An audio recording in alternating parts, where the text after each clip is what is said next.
Brody Whitehair, number 4, senior. Devontae Johnson, number 8, senior.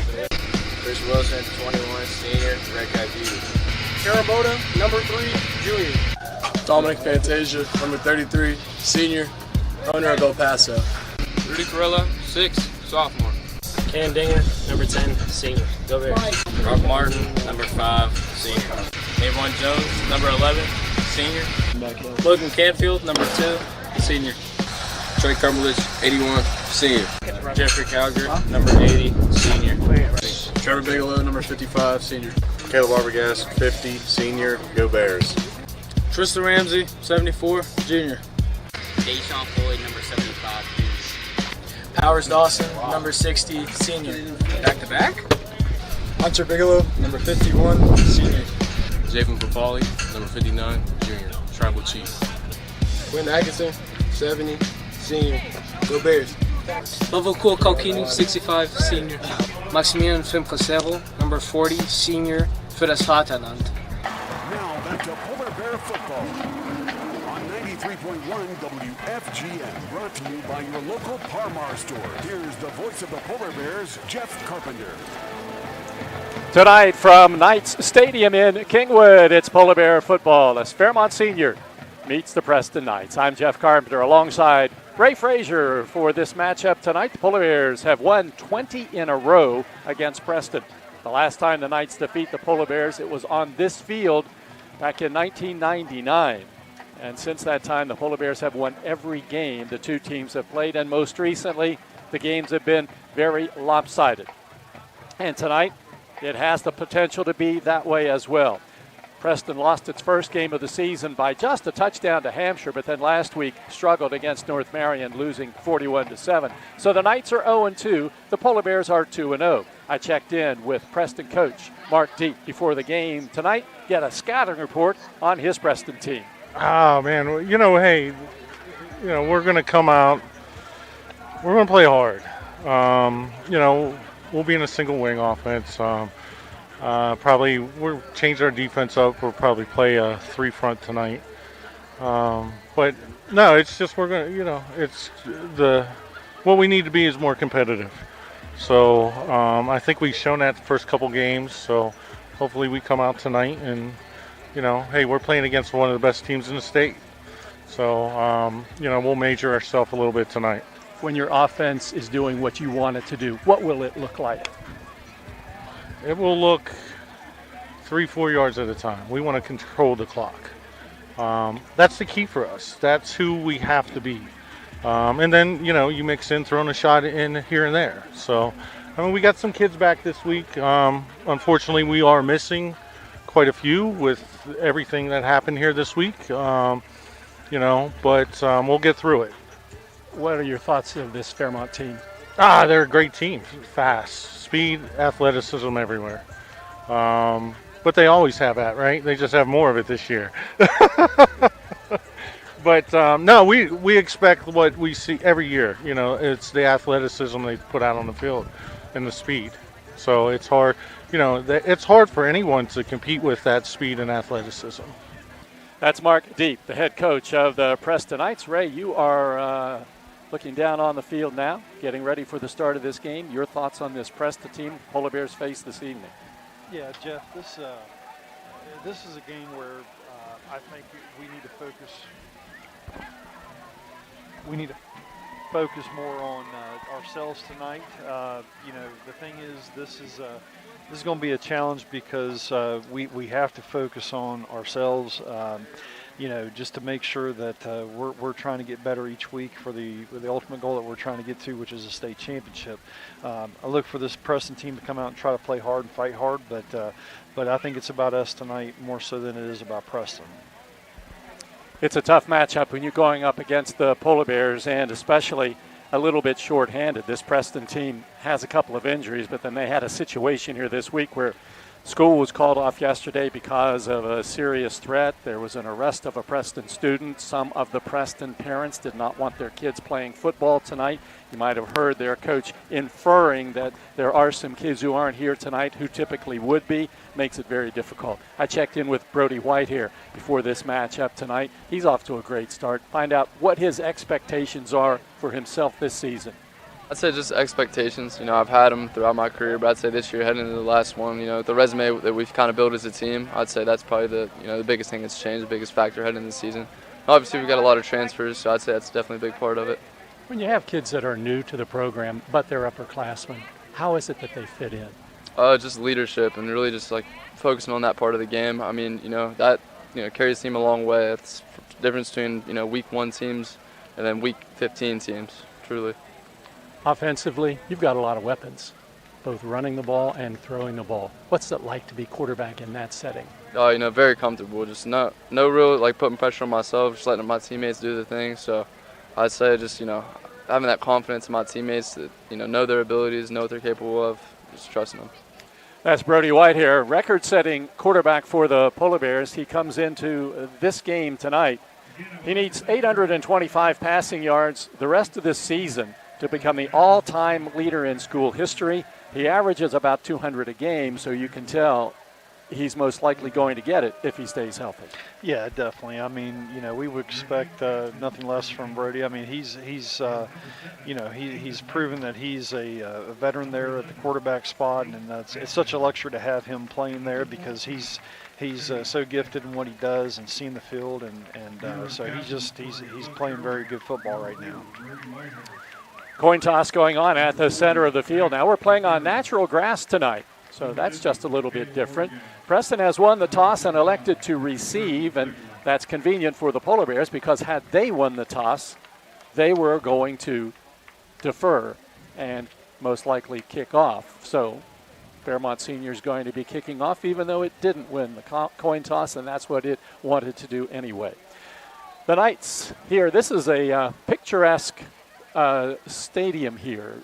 The facility from which we're broadcasting it's a little dated, but as you look out across, you look over to the mountains, it's really this is a really nice place to play. There are no seats on the other side, so you have a clear view of the mountains on the far side. So certainly we've got something to look at tonight, right? Yeah, absolutely beautiful scenery here. It's beautiful West Virginia is what it is.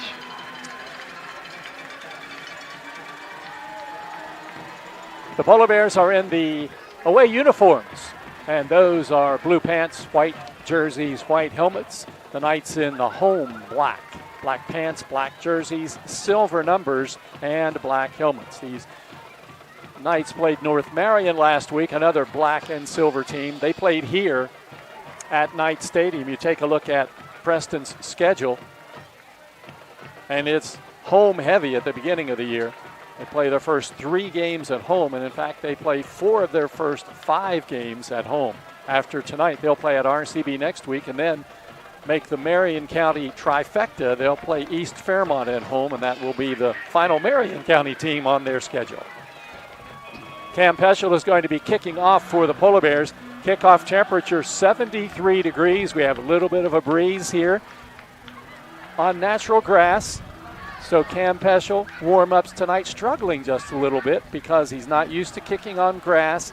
In fact, they brought out the tee for him to kick off of, which is unusual. Typically on turf or artificial turf, he'll just kick without a tee. But tonight, with the grass, they have decided to go with a kicking tee, and he did better under those circumstances. Talking about Cam, he's had quite a career for the Polar Bears. Extra points, he's made 84 out of 88. That puts him second all-time on the Fairmont Senior list for extra points by a kicker. Yeah, and that's so critical for him to be as consistent as he's been over these years. 84 out of 88. That's pretty doggone good. Cody Smith back deep for the Knights. There's the end-over-end kick, and Smith comes up and gets it at the 12. goes to the center of the field, is hit hard and goes down at about the 22-yard line, and that's where the Knights will go first down and 10.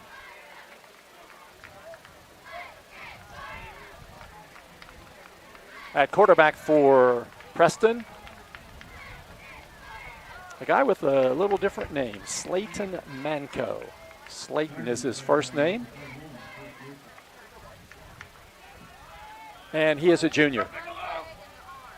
He'll throw the ball some. He also likes to run it. Ethan Likens is the running back beside him. He's a big guy, not a speedy tailback, but a big, hard runner. And the snap comes right back to the quarterback, Manco. He's grabbed by Bigelow and brought down for a loss at about the 17. Yeah, they said they were going to be in the single wing. I looked for a little more spread look, which is what they were in that first play. I think they're going to try to give heavy doses of Likens running the football tonight, but that time the quarterback kept it. It'll be a 6-yard loss for the quarterback on that carry. We saw a lot of that last week in the game against RCB. In fact, the Flying Eagles ended up with minus 32 yards against the Polar Bears in total offense last week. 2nd down and 16, the ball back at the 17-yard line. Quarterback in the shotgun formation. Takes the snap, hands it off to Likens, and Likens runs right into Canfield, who meets him head on and brings him down on the spot. Yeah, we start on the odd stack and then bring Fantasia up kind of as a walk-up, stand-up in, 6-man box, and just very well played by the Polar Bear front. Give Likens 1 yard on the play. Put it down at the 18 on the near hash marks as Preston moves from left to right. Polar Bear front line. You know these guys, Bigelow, Arbogast, and Calger. Outside linebackers, Fantasia and Boda. Inside linebackers are Hunter Bigelow and Logan Canfield. 3rd down and long, Manco back to pass, chased out of the pocket. Off-balance pass, incomplete along the sidelines, and it'll bring up a 4th down punting situation. Hey, Jeff, they run a twist that time. It was a kind of a nose-in twist between Arbogast and Bigelow, and very well ran, very tight with how they ran that twist, and got pressure with Arbogast looping around. Cole Turner is on to do the punting. The line of scrimmage is the 18, and Canfield back to return for the Polar Bears, comes up to the 45 in his own territory. A good snap. Turner, right-footed punter, gets it away. Floater that bounces at the 44, picked up on the hop by Canfield at the 50. He's down to the 45. He's at the 40, stumbles and goes down at about the 33-yard line. And that's an excellent kick punt return for Logan Canfield, 17 yards, and the Polar Bears will go 1st down and 10 in Preston territory, setting the football down at the 32. Yeah, Jeff, we talked about before the game, you and I, about the hidden yardage, and Canfield just did an excellent job of coming up and get that punt, and nice return to get really good field position. The Polar Bears start out with an empty backfield, 3 receivers to the left, 2 to the right. The ones on the near side are Jones, Dinger, and Cumberledge. Whitehair on a 1st and 10 play from the 32. Little short pass. It is caught by Brock Martin. He catches it at the 30, is tripped up and goes down at about the 26-yard line. He's going to get about 7 yards on the play and make it 2nd and 3. They bring inside the boundary pressure from the middle linebacker, and Brady did a nice job of hitting the hot route where he left his blitz position. 2nd down, 3 yards to go. The ball set down at the 27-yard line, and Whitehair back to pass. Lots of time. Down the middle, the pass for Wilson is caught. Hits a Polar Bear touchdown. Cumberledge on the reception, not Wilson. Trey Cumberledge catches the pass, and the Polar Bears lead it 6-0.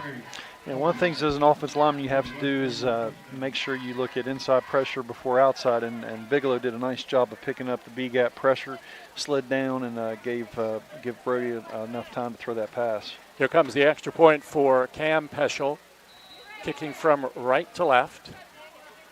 Canfield to hold. Touchdown pass, 27 yards from Whitehair to Cumberledge. Extra point by Peschel is up, and it is right through the uprights. And there's timeout on the field. 9:31 to go in the first quarter from Knight Stadium. It's Fairmont Senior 7, Preston nothing on 93.1 WFGM.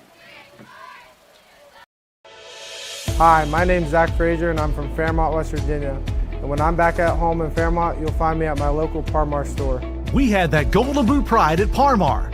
There are literally hundreds of Parmar stores in West Virginia, Kentucky, Ohio, and Pennsylvania, and even more on the way. Download the Parmar app to save even more. And whether it's food, gas, groceries, or whatever, we have you covered at Parmar. West Virginia proud and ready to serve you. If there's not a Parmar store near you now, there will be soon.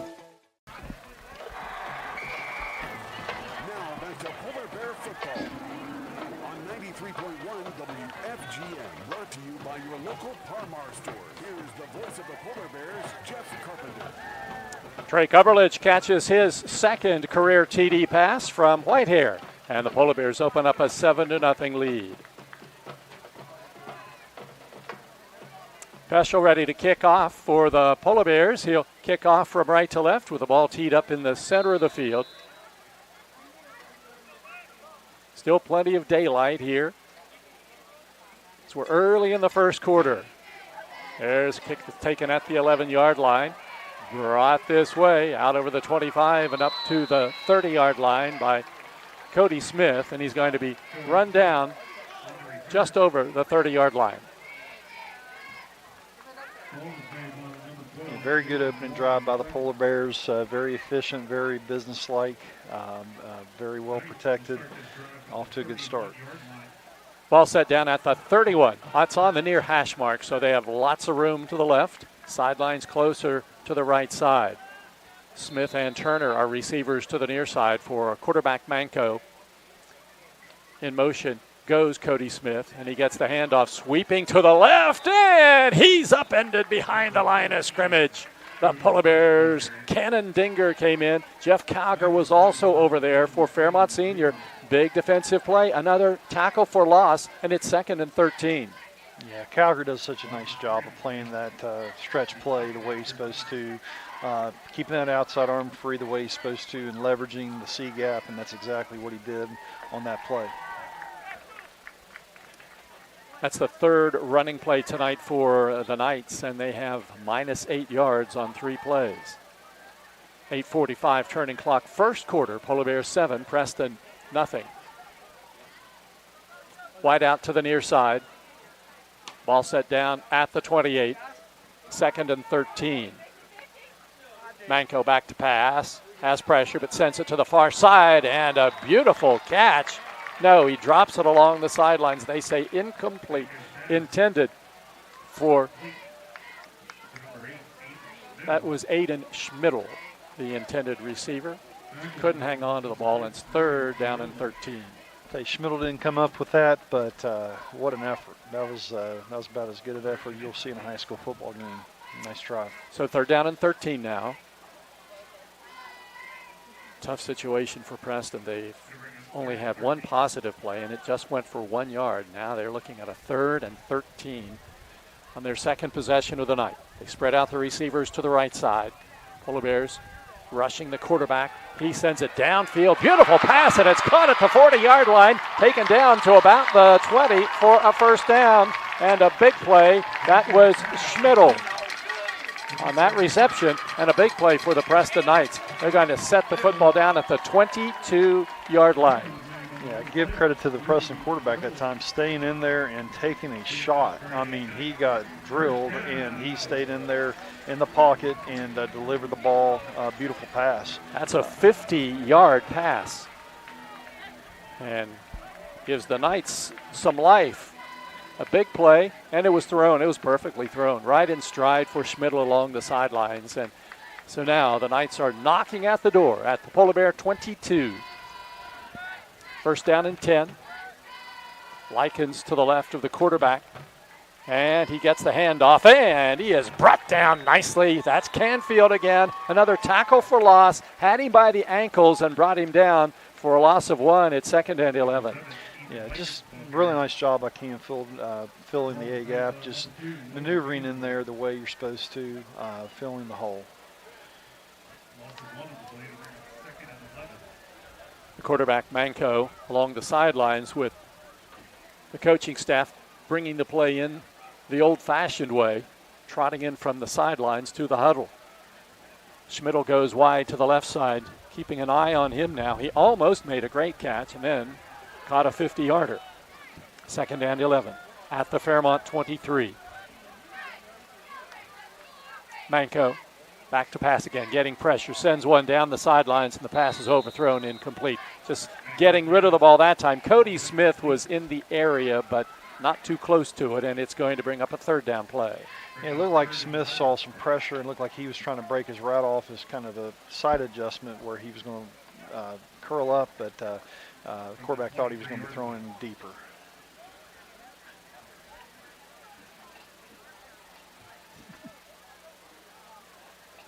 Third down and 11 yards to go. 2 wideouts to the right, 1 to the left. And quarterback Manco sprinting out to the near side. Pass downfield, complete at the 15-yard line, and goes down inside the 10. It'll be at the 8, and a Preston 1st down. That was Cody Smith.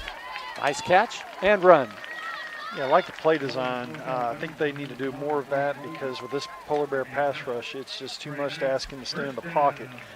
Rolling them out, moving them out like they just did, I think that's the way they need to go. It's a 15-yard pass. It's another 1st down for the Knights. It's now 1st down and goal from the 8-yard line in Polar Bear territory, obviously. Polar Bears lead 7-0, 6:52 on the clock here in the 1st quarter. Wide out to the left. That's Schmidl. 2 receivers to the right. Manco gives it to Likens, and Likens is nailed behind the line of scrimmage. It's Arbogast who hit him first. Hunter Bigelow there to help out. A loss of 3 yards on the play. It'll be 2nd and goal from the 11. Yeah, credit the Polar Bear defense that time. They came with jet motion across and try to create some window dressing, but we stayed at home. So 2nd and long. It's purely been the passing game. They've had 2 long well, not the second one wasn't long, but it was an important one, 15 yards. The first one went for 50, and it's put Preston in a situation where they have an opportunity to put points on the board with the ball back at the 11-yard line. 2nd down, goal to go from the 11. Manco getting pressure, back to pass, overthrows his intended receiver at the 15-yard line. Likens was there, but Manco had no time to throw, and he just had to get rid of it. I tell you, Jeff, when a team runs a screen, that was very well read by the Polar Bear defense, reading that they were trying to let them go, and that kind of signifies a screen happening, and that's what they read that time. Nice job. 3rd and goal, ball at the Polar Bear 11-yard line. Schmidl wide to the left side. You would expect Manco to throw it here, and he's back to pass. He's looking for Schmidl in the end zone, and the pass is intercepted by Damani Johnson, and the Polar Bears have the football. In the back end of the end zone, Johnson, right on his receiver, was able to come down with the ball, and the Polar Bears get it on the Knights turnover. It'll come out to the 20. Yeah, I was waiting to see when they were going to. They had single coverage. They've had single coverage where Johnson's been kind of daring them to throw the football, and finally they took a shot at it, and Johnson made a pay. So Damani Johnson gets the pass interception for the Polar Bears, and Fairmont has the football now in its own territory at the 20. Change possession, 5:54 on the clock. In the backfield, Johnson alongside Whitehair.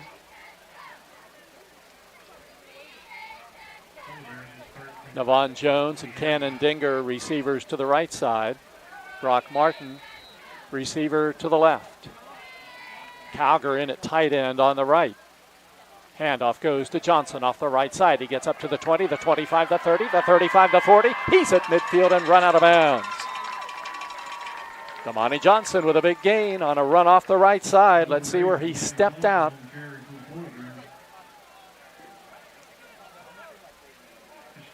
The official says he's out at the 47. So that will be a 27-yard run for Damani Johnson. Yeah, Preston plays a pretty heavy box first down, and we did a really nice job of picking up all 8. First down and 10 for the Polar Bears. Second first down of the night. And Fairmont comes out with a lone receiver to the left. That's Martin. Whitehair, play action. Steps up in the pocket now, running with it. Gets back to the line of scrimmage and maybe a yard, and is brought down there by Kilkenny. It'll be a gain of 1, 2nd and 9 for the Polar Bears. Yeah, credit Preston. They pretty good coverage on that play on first down.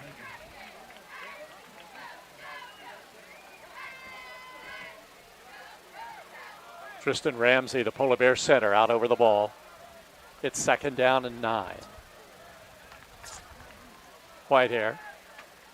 Back to pass. Looks to the far side. Looking for Jones. Jones has it batted down and then intercepted on a diving catch on a deflected pass. And Preston has the ball on the interception.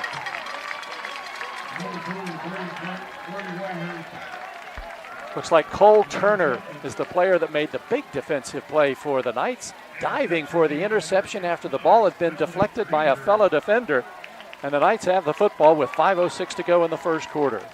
Yeah, they rush 3 and drop 8. Not a lot of windows to throw the football. They had double coverage on the seam route, and nice job. Became pretty much a tip drill and resulted in a turnover. So the ball is at the 12-yard line in Knights territory. 1st and 10. Fairmont Senior has a 7-0 lead, but Preston playing well here in this first quarter. 2 receivers to the right. Manco out of the shotgun. And Manco on a keeper up the middle, and he'll take it out over the 15 and get up to about the 17-yard line. Yeah, great effort by Manco running inside. Those are tough yards, but positive gain on first down. 5 yards on that running play by Manco, which is the longest run tonight for the Knights. So it's going to be 2nd down and 5. Clock turns inside. 4 minutes and 28 seconds to go here in the opening quarter from Knight Stadium in Kingwood. Perfect night for a football game. And Preston with a 2nd down and 5 at its own 17. Pass comes to the far side and is caught by Cody Smith at the 18-yard line, and then gang tackled at about the 19. Short gain. He'll only get a couple on the play, and it'll still be 3rd down and about 2 or 3 to go for the Knights. Yeah, very well defense that time by the Polar Bear defense. A wave of white jerseys getting to the football. It looked like a swarm, just the way you want to do it. A 2-yard gain. 3rd down and 3 for Preston at its own 19.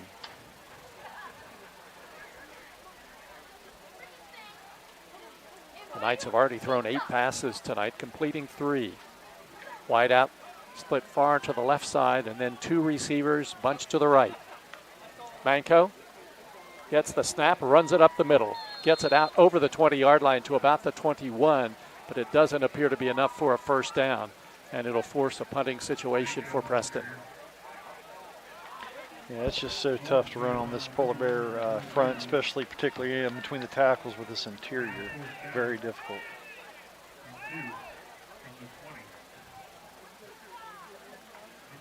So Cole Turner comes in to punt. His first punt was fielded by Canfield and returned for 17 yards. Canfield in about the same spot to return this punt right at about midfield. It's 4th down and 2. Line of scrimmage, the 20. Long count, Polar Bears don't jump. And here is the punt away. Wobbly punt that hits at the 45, then angles to the sidelines and rolls out of bounds at about the 49-yard line in Preston territory. So the Polar Bears have it on the Preston side of the 50 to start their 3rd drive of the night. The clock shows 2:38 to go here in the first quarter.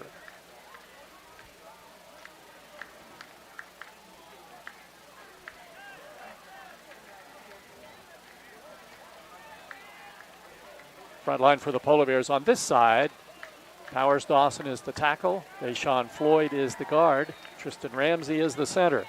And on the other side, you have Arbogast and Bigelow, the guard and the tackle respectively. Chris Wilson in the game, running back behind Whitehair on a 1st down and 10 at the Preston 49. Whitehair to pass. He looks downfield. Now chased out of the pocket. He's going to run with it inside the 40, the 39, and goes out of bounds there. It'll be very close to a Fairmont 1st down. Yeah, they try to bring a little inside pressure. Kind of filtered Brody outside the pocket, but nice gain on 1st down. Looks as though it is a 1st down. Going to give him yardage inside the 39-yard line, and he had to get just to the 39. So 1st down for the Polar Bears. 1st down number 3. Touchdown for Fairmont Senior was a 27-yard pass to Trey Cumberledge from Whitehair. That was on the Polar Bears' first possession. And that's where we stand now, 7-0 as Fairmont comes to the line of scrimmage. With Martin as a receiver to the left, 2 wideouts to the right. Wilson, the running back, gets the handoff off the right side. He gets to the 35. He's outside at the 30. Down the sidelines at the 25, the 20, and then brought down from behind inside the 20-yard line at about the 16 on the far side of the field. Nice gain. About 22 yards for Chris Wilson. I tell you, they odd stack. They had a 6-man box, and I'll tell you that right side with Bigelow and Arbogast. I mean, the guys were driven off the ball about 7 yards before they knew what happened. It's on the far right hash marks now as the Polar Bears move from right to left. Cumberledge joins Martin as a receiver on the left side, and Whitehair is back to pass. Caught by Dinger at the 5-yard line. Evades one defender, gets inside the 5 and down close to the goal line. It'll be short at about the 1-yard line, and that's where the Polar Bears go, 1st and goal on that pass play. It'll be a 15-yarder. Yeah, a little high-low concept, Dinger out in the flat, and really nice decision by Brody here in the red zone.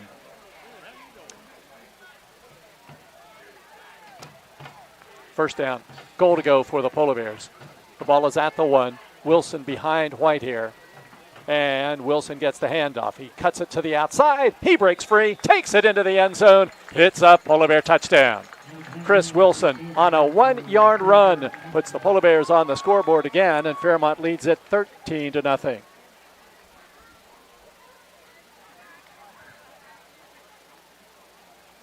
Eschel ready to attempt the extra point.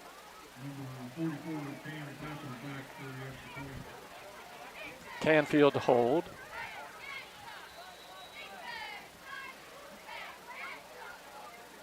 And Bigelow to snap. Special's kick is up, and it is good. Timeout on the field. 1:43 to go in the first quarter. It's the Polar Bears 14. Preston nothing on Fun 93.1. Here at the Cracker Barrel, home-style food and great value go hand in hand, with favorites like slow-simmered chicken and dumplings starting at $7.99, or perfectly golden fluffy buttermilk pancakes with your own bottle of warm syrup. Come fill up on favorites without emptying your wallet. Cracker Barrel. Take care now. Now back to Polar Bear football on 93.1 WFGM, brought to you by your local Parmar store. Here's the voice of the Polar Bears, Jeff Carpenter. It's a 14-0 Polar Bear lead, and Fairmont ready to kick off from right to left.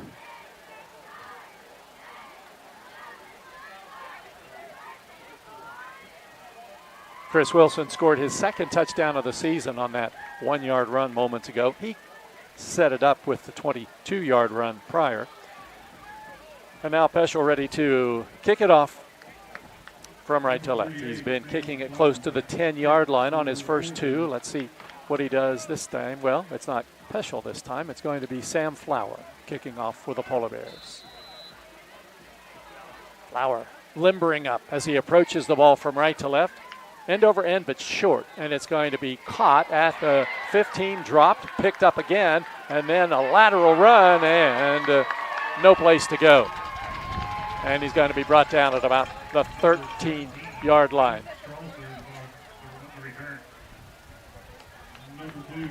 Aiden Strasser on the kickoff return for Preston. And the Knights will go 1st and 10, the ball at the 13-yard line.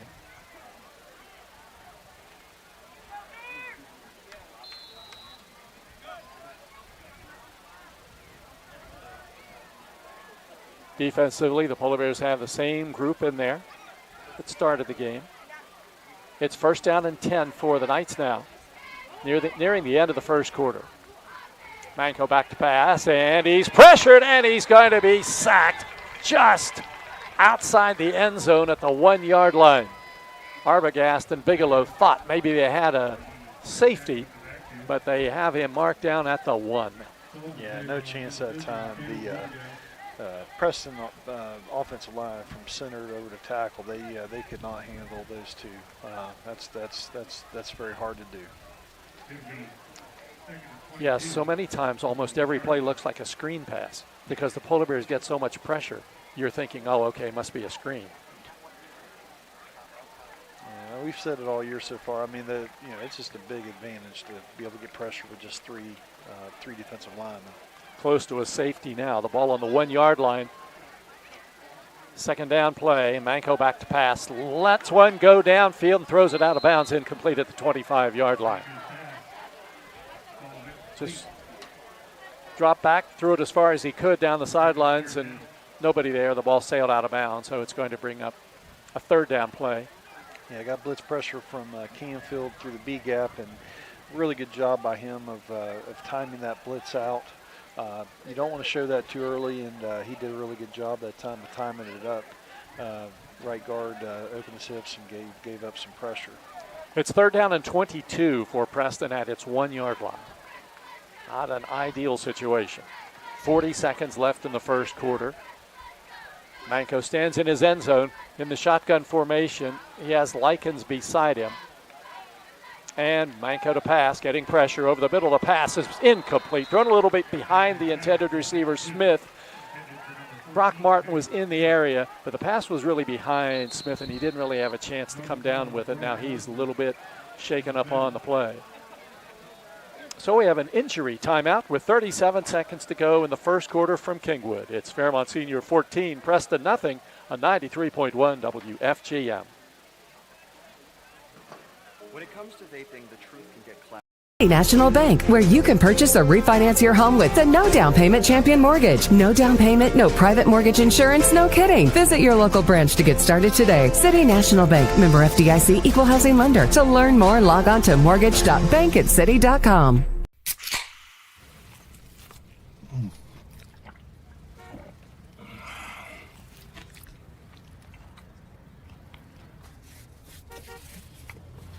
Sandwiches, better with Pepsi. I'm Keith Powell, and going on right now is my Keith Says Yes Fest. I'm saying yes to lowering your payments, yes to your trade-in, regardless of condition, miles, even if you're still making payments. My Keith Says Yes credit approval process helps me say yes, you're approved. So if you want new Chevys, yes.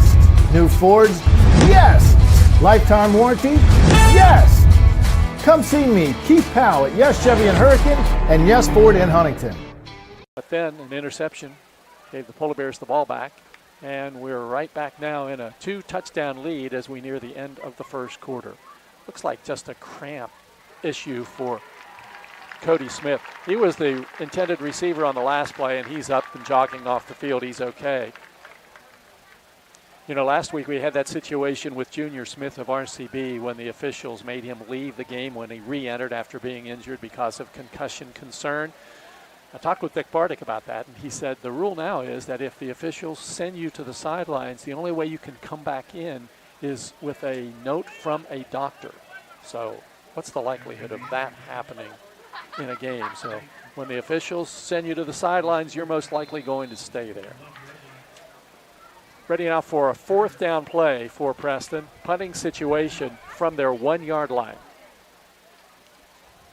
Johnson back to return for the Polar Bears. It's a short punt that hits at the 20, takes a lateral roll, now a Fairmont roll to about the 18 in Preston territory. So it's going to be a short punt, and the Polar Bears will have good field position with 29 seconds to go in the quarter.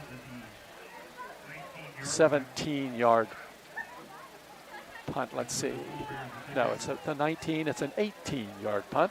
First down 10, Polar Bears from the Preston 19. Always such a tough task for a punter to punt from that short of a distance. It's always hard. Not much room. And he did get rid of it. Empty backfield for the Polar Bears now on a 1st and 10 from the Preston 19. Whitehair to throw. Downfield over the middle. The pass is into the end zone and caught. It's a Polar Bear touchdown. Brock Martin caught it right along the grass. And I was waiting to see if the officials were going to call it complete. They did. And the Polar Bears score a 19-yard TD pass from Whitehair to Brock Martin.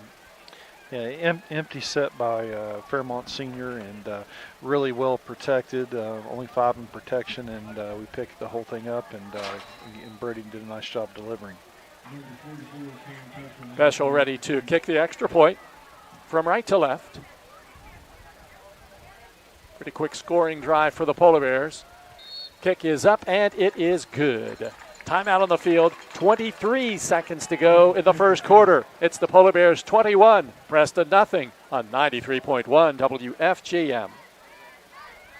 1965, the team at City Construction has been an industry leader in all facets of construction, shaping the West Virginia landscape with some of the most recognizable commercial projects throughout the state. As one of the largest general contractors in north central West Virginia, our outstanding record of quality workmanship and personal service is here for your next project. Call our team of experts today. Give us the opportunity to design build your next project. City Construction Company, West Virginia proud since 1965.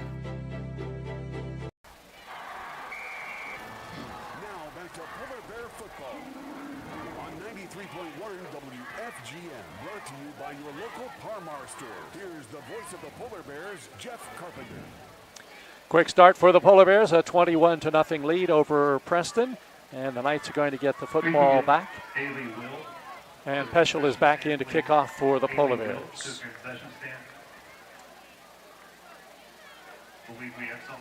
It's a Friday night, so that means there are lots of games going on around the state tonight. We hope to keep you up to date on those as time permits.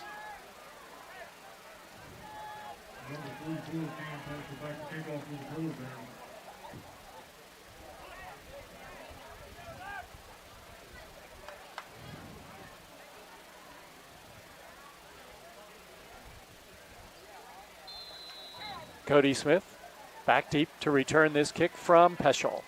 End over end down the center of the field, and it is caught at the 7-yard line, and it's taken by Cody Smith, and he takes it out over the 20, the 25, and then is wrapped up and brought down at about the 26, 27-yard line.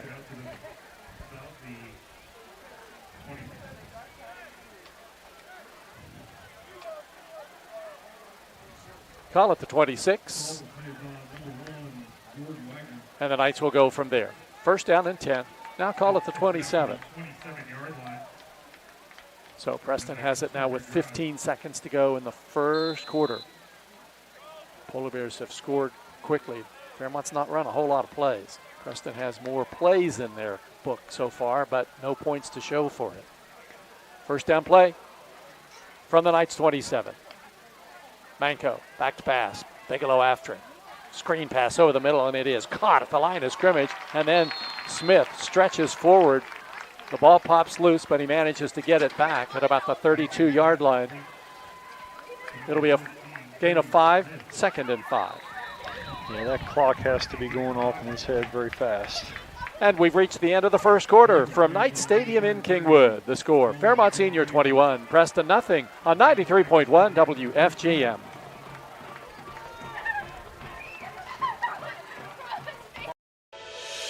Hi, this is Meredith Mayer from Fairmont, West Virginia, and when I'm back home, you can find me at my local Parmar store. We had that thundering herd pride at your local Parmar stores. We are over 200 stores strong and growing. Download the Parmar app for even more savings and sign up for the Parmar Rewards Card. Whether it's food, gas, or groceries, we have you covered. We are Marshall and we are Parmar stores. If there's not a Parmar store near you now, there will be soon. Here are at the Cracker Barrel, home-style food and great value go hand in hand, with favorites like slow-simmered chicken and dumplings starting at $7.99, or perfectly golden fluffy buttermilk pancakes with your own bottle of warm syrup. Come fill up on favorites without emptying your wallet. Cracker Barrel. Take care now.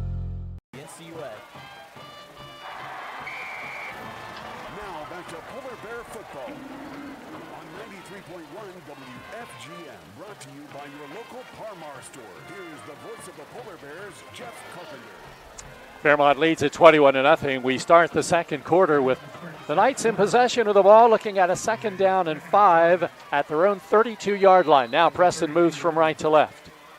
Their quarterback, Manco, in the shotgun, and he's back to pass, sprinting to the near side. On the run, the pass is broken up beautifully by Dinger at the 40-yard line, incomplete.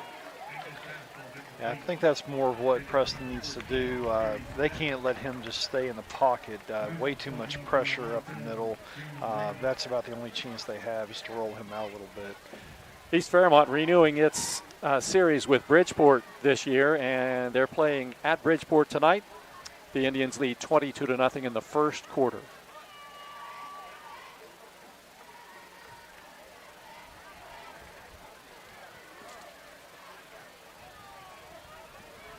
Third down 5 for Preston now. The ball at the Knights 32. They send 2 receivers to the near side.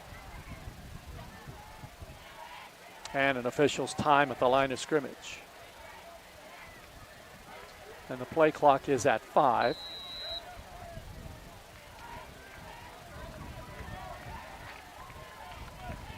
They get the ball snapped, and Manco back to pass, eludes one tackler, and then runs up to the 33-yard line, close to the 34, but he's brought down short of the first down, and a punting situation. Bigelow in on the tackle for the Polar Bears, so 4th down and about 3 to go. Yeah, that Polar Bear pass rush is just absolutely relentless. They just get after that quarterback. 4th down at the 34. Actually 4 yards to go for the first down. Preston bringing the quarterback back in. And Turner, their punter, is lining up as a wideout. So we'll see what they do here. 4th down, 4 yards to go from their own 34. And timeout is called. Timeout called by Preston with 11 minutes to go in the second quarter. The score, Fairmont Senior 21, Preston nothing on 93.1 WFGM. Your trusted name Here at the Cracker Barrel, home-style food and great value go hand in hand, with favorites like slow-simmered chicken and dumplings starting at $7.99, or perfectly golden fluffy buttermilk pancakes with your own bottle of warm syrup. Come fill up on favorites without emptying your wallet. Cracker Barrel. Take care now. Now back to Polar Bear football on 93.1 WFGM, brought to you by your local Parmar store. Here's the voice of the Polar Bears, Jeff Carpenter. It's 21-0 here in Kingwood. The Polar Bears leading the Preston Knights. Preston coming out as though it was going for it on 4th and 4. You think in that situation, try to draw them off sides. And then if you don't call timeout, but they really never got to the point of trying to draw them off and called the timeout. No, and it'll be interesting to see what they do here. They're not at a very good standpoint as far as field position here. So, well, they haven't changed their mind because the quarterback's still in, and Turner, their punter, is a wideout to the near side. So let's see what they do now. The ball is at the 34-yard line in Preston territory. It's 4th down and 4. Manco, the quarterback, back to pass, screen pass over the middle. It's overthrown, incomplete, and the Polar Bears will get the football. Intended for Likens, and Fairmont gets the ball at the 34 in Preston territory with 10:56 to go. Yeah, it looked like they were just trying to run a little middle screen there, and I think it might have been the right call, but just way too much pressure. So Fairmont gets the football again in really good field position. Polar Bears haven't had much territory to move through to score tonight, starting now at the 34 in Knights territory. 10:56 to go until halftime. White here with a running back on either side of him. I believe that's the first time we've seen this formation tonight. Wilson is one, Johnson the other, and the handoff goes to Wilson off the left side, inside the 30, the 25, down to the 20, and close to the 11 or 12-yard line on the far side of the field. Nice gain for Chris Wilson. Yeah, very well blocked on the left side, and got a really nice block from Floyd, second level on the linebacker. Down to the 13. 21-yard run for Chris Wilson. He's gained 44 yards tonight on 3 carries. Been very productive. Back to pass is Whitehair. Chased out of the pocket.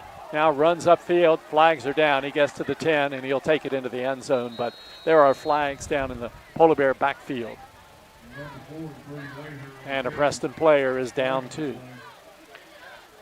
Looks like we might have a holding call.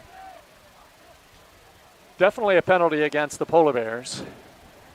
But they're out looking after a Preston player who's down on the play. I did run into Deshaun Floyd's brother, Darius Stills, today, and I had a chance to talk with him for a second. He's got 2 little girls now, 18 months and 4 months. Yeah, just makes you realize all these guys that were once coming through this program, I mean, how old we're all getting. Yeah, you really don't need to tell me that. So, yeah. Yep. So, of course, Darius' brother Dante, we don't get a chance to talk too much about him because we don't have an inside report on Dante's NFL exploits, but we do get a chance to talk about the Steelers and Zach. But we do have to mention that Dante's out there too. He's done phenomenal. Really outstanding start to his career. And he is such a nice kid too. Oh, absolutely. I mean, both Zach and Dante, you just couldn't.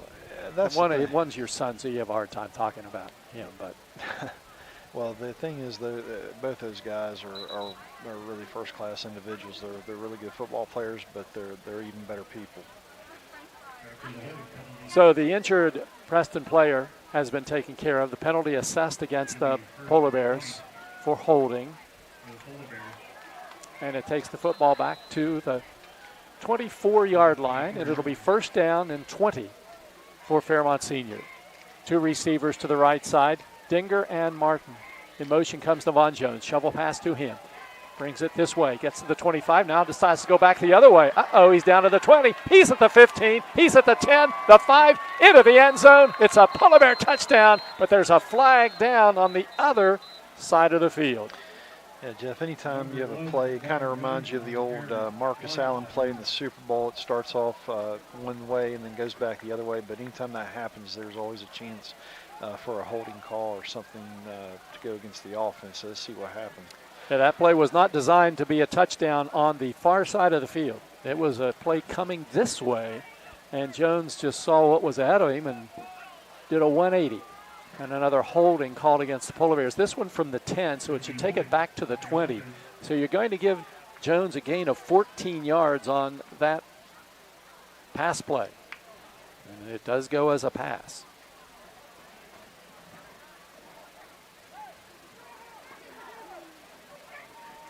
Jones is really good in the open field. That's why they like giving him the ball in that situation. So now it's going to be Fairmont's ball at the 20.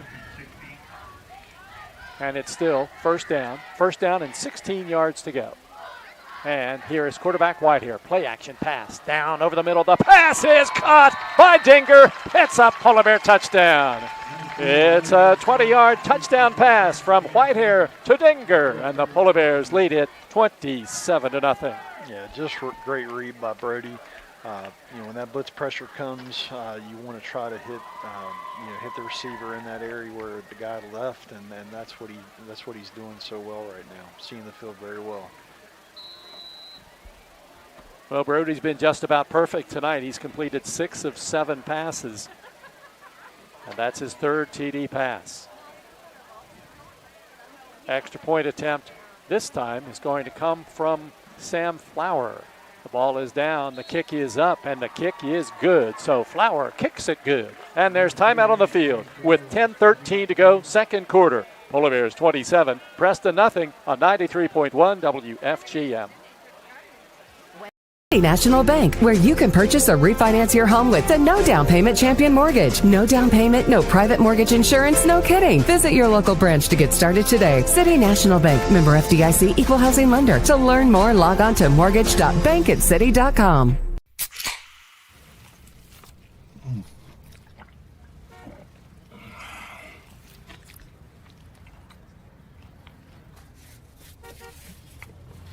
Sandwiches, better with Pepsi. You're listening to Fairmont Senior High School football on 93.1 WFGM, Barrackville, Fairmont. The home of the Polar Bears. Fairmont Senior scores its first touchdown of the second quarter. Another pass play, the third TD pass of the night for Brody Whitehair. Coming into this game, Whitehair had 9 touchdown passes this season, and he is getting close to the all-time record in TD passes as well. He only needs, 9 more to have the record for touchdown passes in a career, not a season, in a career, and he would surpass Connor Neal. Flower ready to kick off for the Polar Bears from left to right. Tees it up in the center of the field. Cody Smith back deep. And the kick taken at the 8-yard line. Taken by Smith. He gets out over the 10, up to the 15, the 20, and over the 25 to about the 28-yard line. Gang tackled there, and Dom Fantasia was one of the first ones to meet him. And it'll be 1st and 10 Knights. Ball at the 28-yard line. Yeah, Brody's just so good at being able to process things pre-snap and then decide where he's going to go with the football. He's doing that very well right now. And the game's so much easier when you watch it from up here. When you're down at ground level, those open receivers don't look as open as they do when you're sitting up here. No, that's exactly right. 1st down and 10 for Preston. Slayton Banco sends Turner in motion, fakes a pass to him. Now he's launching one downfield, and Schmidl's got it again along the sidelines. Completed pass inside the 35-yard line. Yeah, credit Schmidl. I mean, they pretty much had double coverage on him, and he was able to get to his landmark that he needed to get open. That's a 40-yard pass play. Yeah, they've had some pretty nice pass plays tonight so far. Schmidl has been the guy. So far tonight, the Knights are just 5 of 14 in passing, but they have 112 yards. The Polar Bears are 6 of 7 passing, but have 99. But the Polar Bears have 3 for touchdowns and lead at 28-0. 1st and 10 at the Fairmont 32.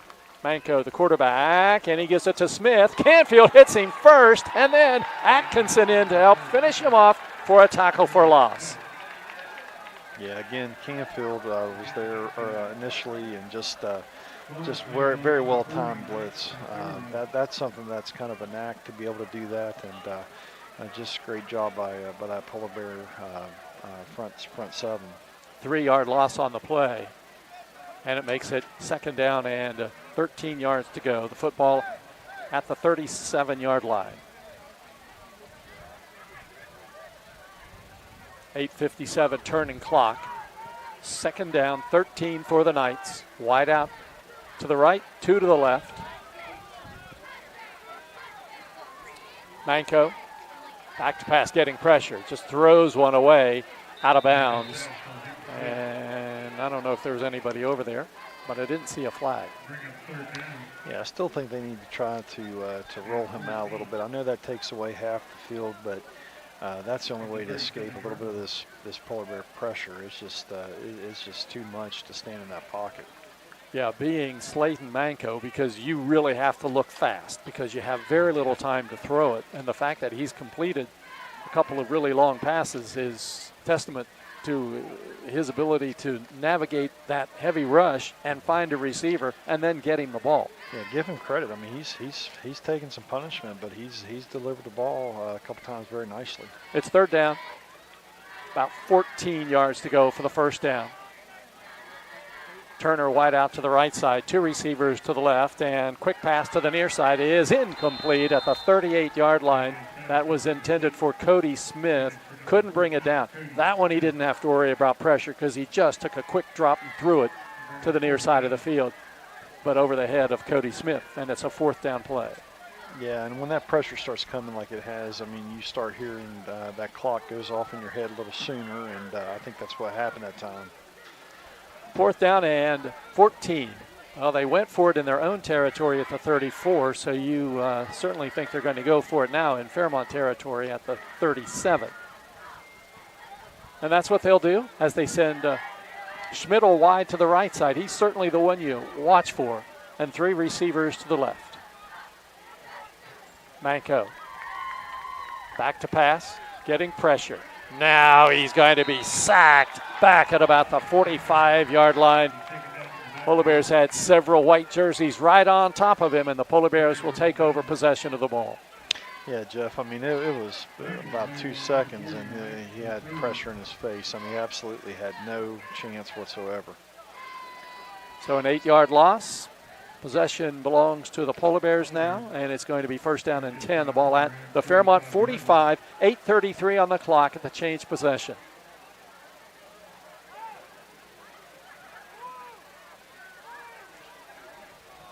Damani Johnson in the backfield for the Polar Bears to the right of Whitehair. 2 receivers to the left side. And 1 to the right. Now a conversation along the sidelines between one of the officials and the Preston coach, Mark Deep.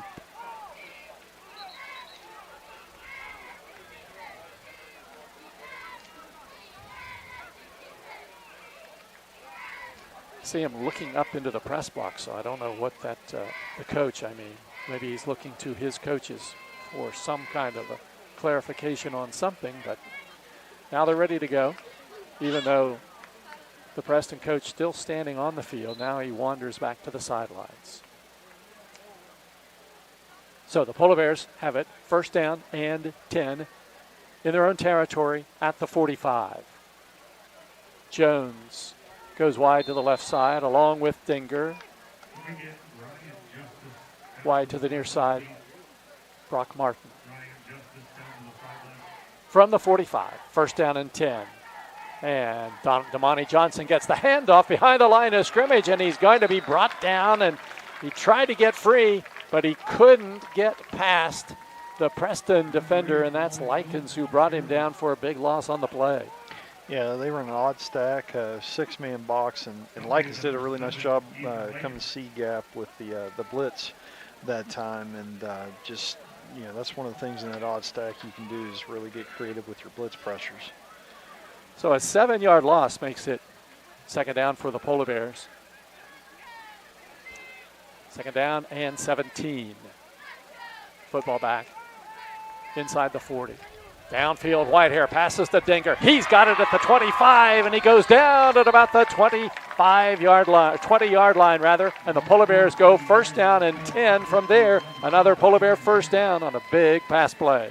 Yeah, that's about as well thrown ball as you'll see.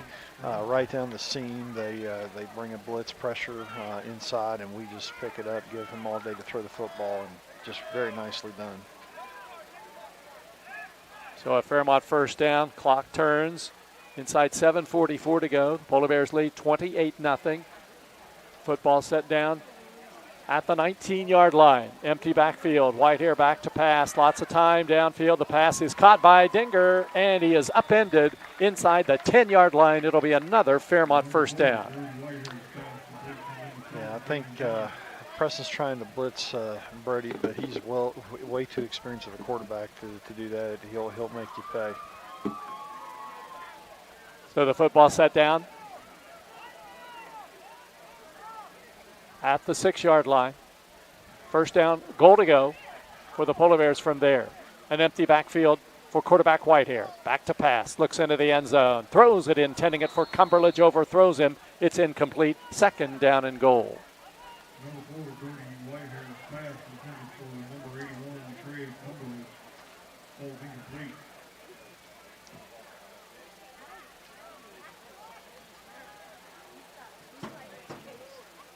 Whitehair has completed 8 of 10 passes tonight for 147 yards. Now he's looking at a second down and goal. They say the ball's now at the 7. And here is Whitehair on a keeper off the left side, and he'll take it into the end zone. It's a Polar Bear touchdown. A fake to Dom Fantasia, and then Whitehair scoots into the end zone, and the Polar Bears lead it 34-0. Yeah, they pick their spots to run, Brady, but you see he's a very capable runner whenever he needs to. Definitely has the wills to do so. Peschel to attempt the extra point for the Polar Bears.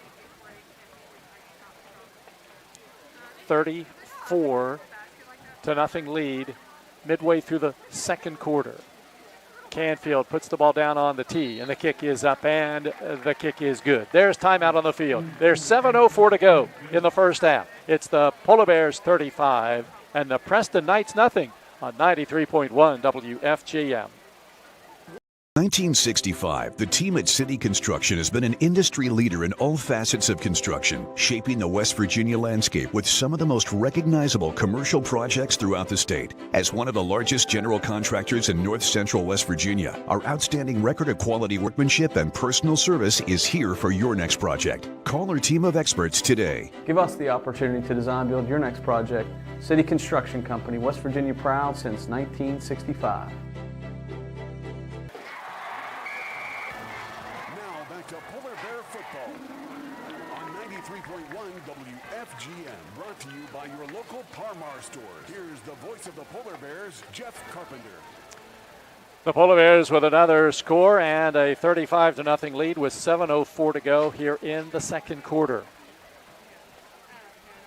And Peschel will kick off from left to right.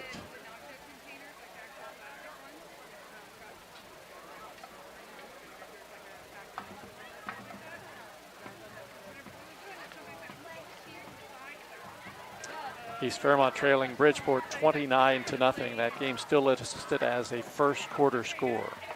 Elkins and Lewis County are playing tonight. Lewis County has a 7-6 lead over the Tigers. That's also in the second quarter.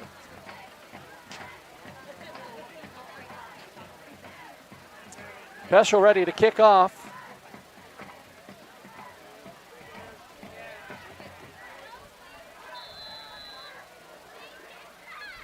Cash Jenkins back deep along with Smith, and the ball angles to the far side of the field, and it is going to be picked up at about the 7-yard line, carried laterally to the left, out over the 10, the 15, the 20 goes Smith, breaks a tackle, he's at the 30, the 35, the 40. Canfield after him, bumps him, but then he's brought down from behind. The ball comes loose.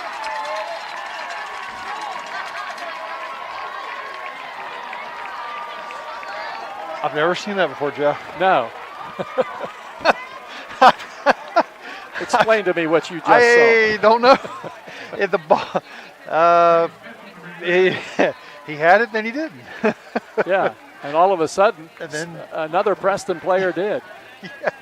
And the ball is all the way down to about the 25-yard line.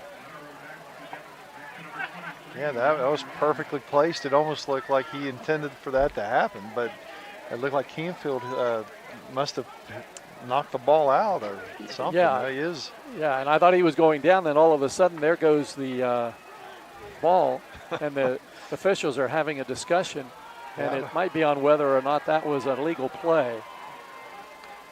Yeah, that was interesting. Because you can't throw it ahead of you.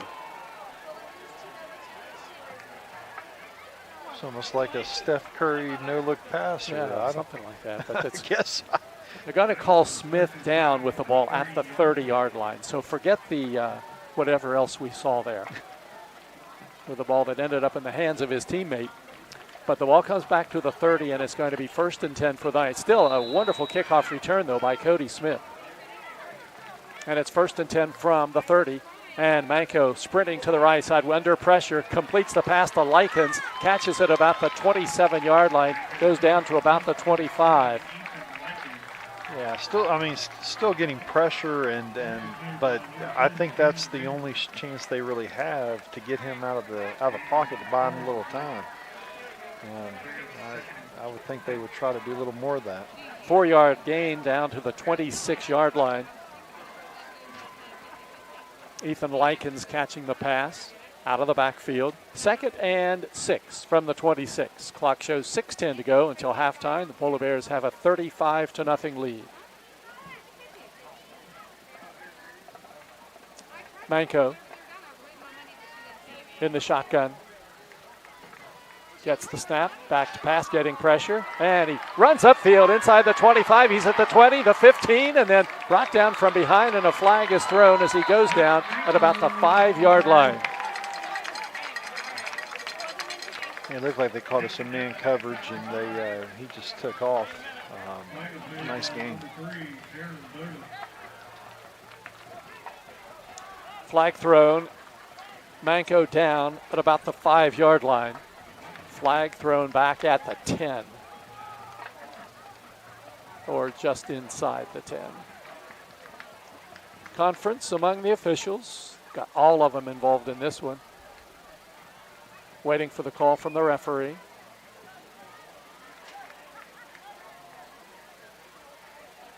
Now they're waving off the flag.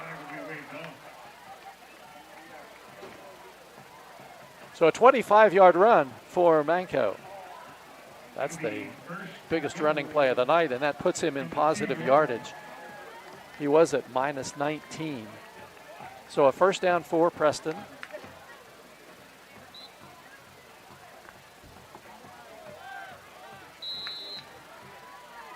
And they're going to set the ball down inside the 5 at about the 3-yard line.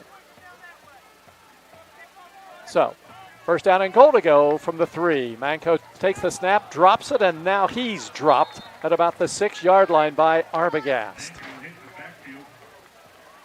Yeah, he looked like he was just trying to take off before he had the ball, and I think that's been the result of the pressure that he's been receiving tonight. Everything Manko does has to be quick, and that time got a little too quick, dropped the ball, and then Arbogast found him and brought him down. It'll be a loss back to the 5. It's going to be 2nd and goal from there. Cole Turner returns to the lineup for the Knights. He's a receiver, and Manko brings his team out of the huddle. Slayton Manko, junior quarterback for Preston. 2nd down, goal to go from the 5-yard line. The Knights move from right to left, and Manko low snap, back to pass, sets up off-balance pass into the end zone, incomplete at about the goal line. Polar Bears had Fantasia and Martin there. Fantasia hit the intended receiver, and it's an incomplete pass, and the receiver still down in the end zone. Yeah, we had triple coverage on the receiver. And that was Cole Turner. It was a little bit questionable as to how much he would play tonight. In fact, Coach Deep told me before the game he'll just be in here in spot situations. Well, he's been in for just about every situation tonight, and he is okay as he walks to the sidelines after that incomplete pass. So now 3rd down and goal from the 5. You know, the Polar Bears have not given up a touchdown this season so far. And Preston would love to change that. The only points against Fairmont, a field goal in the 1st quarter. And that was Lewis County. So here we go. 3rd down, goal to go from the 5-yard line. Wide out to the near side. That's Schmidl. And Carrillo up in his face. There's the handoff to Likens up the middle, and he has nowhere to go. Fantasia in on the stop, along with Hunter Bigelow and it's going to bring up a 4th down. That's going to be a loss of a yard on the play. 4th down and goal to go from the 6. Yeah, we just say it all the time. It's so hard to run inside on this Polar Bear defense. Just so much penetration that they're getting with their front defensive line. But they're going to try a field goal here. It's not much longer than an extra point. They'll set the football down at about the 14. It'll be a 24-yard kick. Straight on, though. He has no angle. And it's Cole Turner who will be doing the kicking. Looking for the 3 points here. Good snap. Ball on the tee. The kick is up, and the kick is good. There's timeout on the field. 3:53 to go in the second quarter from Kingwood. Fairmont Senior 35, Preston 3 on 93.1 WFGM. Hi, my name's Zach Frazier, and I'm from Fairmont, West Virginia. And when I'm back at home in Fairmont, you'll find me at my local Parmar store. We had that Golden Boot pride at Parmar. There are literally hundreds of Parmar stores in West Virginia, Kentucky, Ohio, and Pennsylvania, and even more on the way. Download the Parmar app to save even more. And whether it's food, gas, groceries, or whatever, we have you covered at Parmar. West Virginia proud and ready to serve you. If there's not a Parmar store near you now, there will be soon.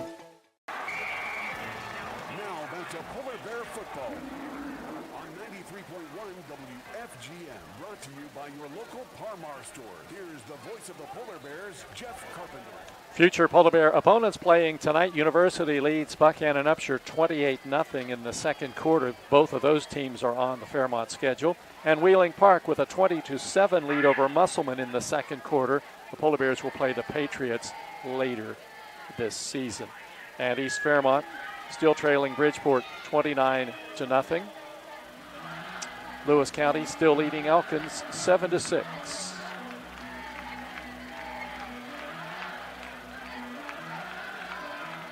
The Knights ready to kick off after connecting on a 24-yard field goal. Polar Bears have a 35-3 lead now.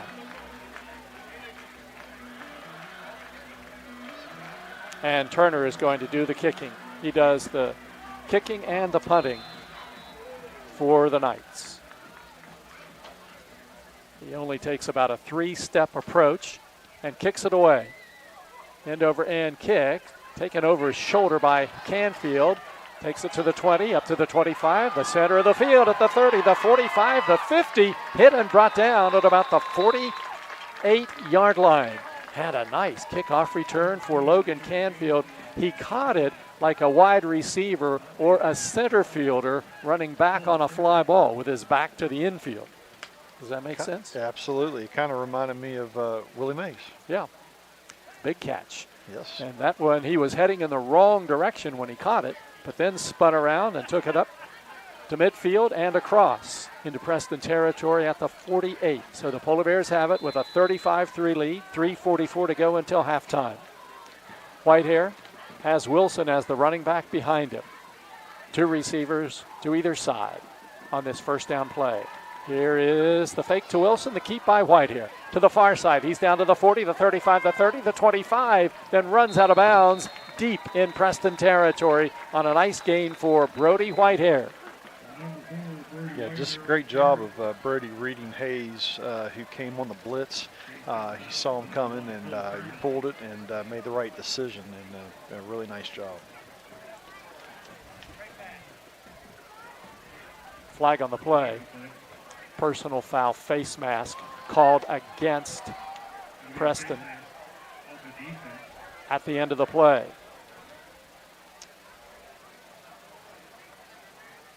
So they'll mark half the distance to the goal line.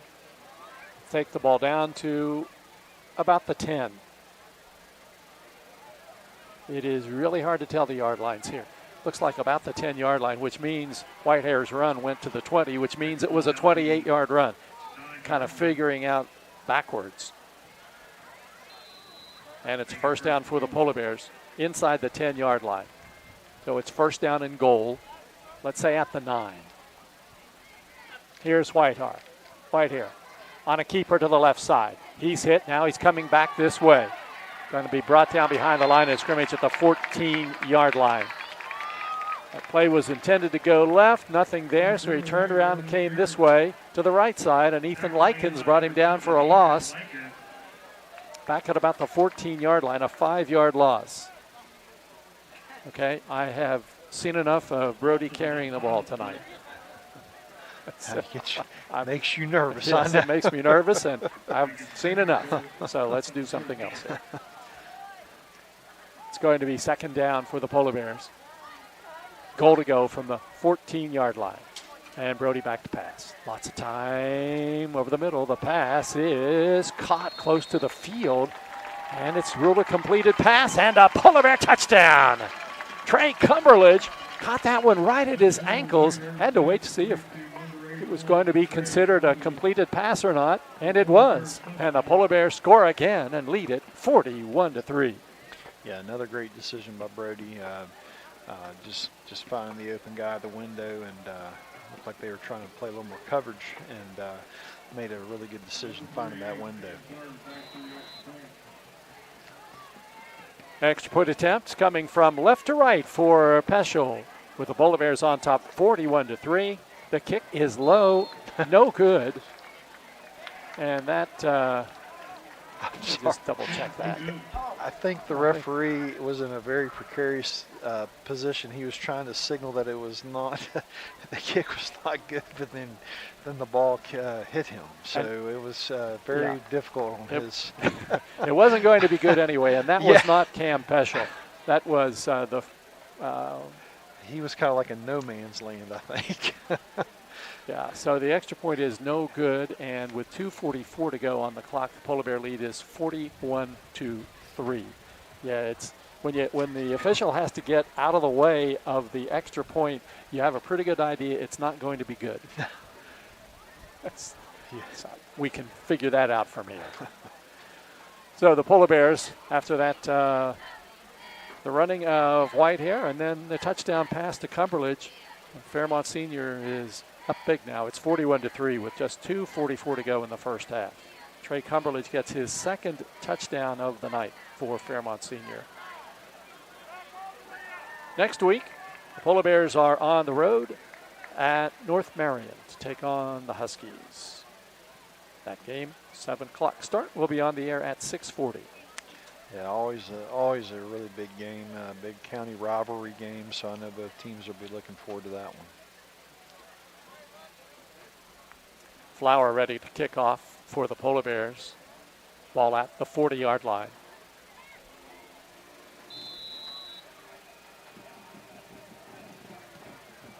Driving end over end kick. Caught at the 6-yard line. Right out to the 10, the 15, the 20, and that is all. Polar Bears gang tackle there. That was Cash Jenkins on the return, and it'll be Preston's ball with 2:35 to go at the 22.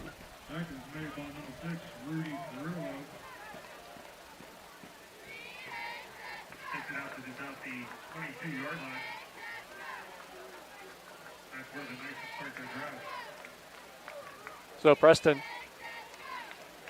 comes to the ball now. It's funny, you look at this score, it's 41-3, and this game seems to me to be more competitive than the other two the Polar Bears have played. Yeah, I mean, credit Preston. I mean, they are fighting hard. So yeah, I agree with that. First down play. And the snap goes directly to Likens, the back, and he carries it out over the 25, puts his head down and shoulder down, and then runs out of bounds after getting the first down close to the 34-yard line. Yeah, they run kind of pretty much a wildcat type situation with Likens. I mean, you kind of knew what was coming, but you know, anytime that you have the person in position of the quarterback running the football, that gives you numbers, and that's what they had that time with Likens. The ball at the Preston 34. First down for Preston. It's 4th of the night. First down and 10. And Likens, a direct snap again, and he runs it off the right side, but he runs right into Trevor Bigelow, and Bigelow wins that matchup. A gain of a yard. It'll be second down and 9. Yeah, unfortunately, even if you do have numbers against this Polar Bear defense, you still have to block them, and that's a very tall task. Just very hard to move these guys.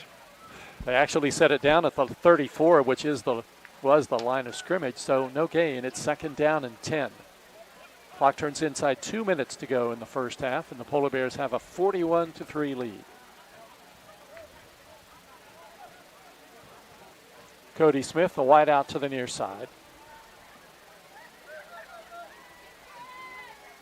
Likens takes the snap again, and he takes it right up the middle, and he is nailed. No gain on the play. In fact, he might lose a yard on that one. So it's going to be 3rd down. They set it down back at about the 33. So it'll be a 1-yard loss for Likens. 3rd down, 11 yards to go. Game clock down to 1:08. The Polar Bears 41, Preston 3. The Knights taking as much time as they can. Play clock down to 7 seconds. Wide out to the right side. Likens takes the snap. He's running with it, and Arbogast has him and takes him down back at the 28-yard line. It'll be a loss of 6 yards on the play. Yeah, we've seen it many times already this year, and they tried to single block Arbogast with the center, and that's not a very wise decision, especially in inside run play. You got to help on him, and they didn't do it that time. The game clock and the play clock are really interesting now because I think the game clock is just like a second behind the play clock, which means technically they would have to run a play, but as soon as they run the play, the half would be over. So they'll run the play here so they don't have to give up the football. Play clock runs out, and there will be the delay game penalty, and the scoreboard operator doesn't stop the clock, so it's halftime. So there we go. That's the end of the first half from Knights Stadium in Kingwood. The score, the Fairmont Polar Bears 41, the Preston Knights 3, and the halftime report coming up next on 93.1 WFGM. I'm Keith Powell, and going on right now is my Keith Says Yes Fest. I'm saying yes to lowering your payments, yes to your trade-in, regardless of condition, miles, even if you're still making payments. My Keith Says Yes credit approval process helps me say yes, you're approved. So if you want new Chevys, yes. New Fords, yes. Lifetime warranty, yes. Come see me, Keith Powell at Yes Chevy in Hurricane and Yes Ford in Huntington. An injury at any age can be a game changer. But with walk-in clinics Monday through Saturday, the Marshall Sports Medicine Institute is ready to get you off the bench and back in the game. Marshall Sports Medicine Institute takes care of the herd. Let us take care of you. Hi, this is Meredith Mayer from Fairmont, West Virginia, and when I'm back home, you can find me at my local Par-Mar store. We had that thundering herd pride at your local Par-Mar stores. We are over 200 stores strong and growing. Download the Par-Mar app for even more savings and sign up for the Par-Mar rewards card. Whether it's food, gas, or groceries, we have you covered. We are Marshall and we are Par-Mar stores. If there's not a Par-Mar store near you now, there will be soon.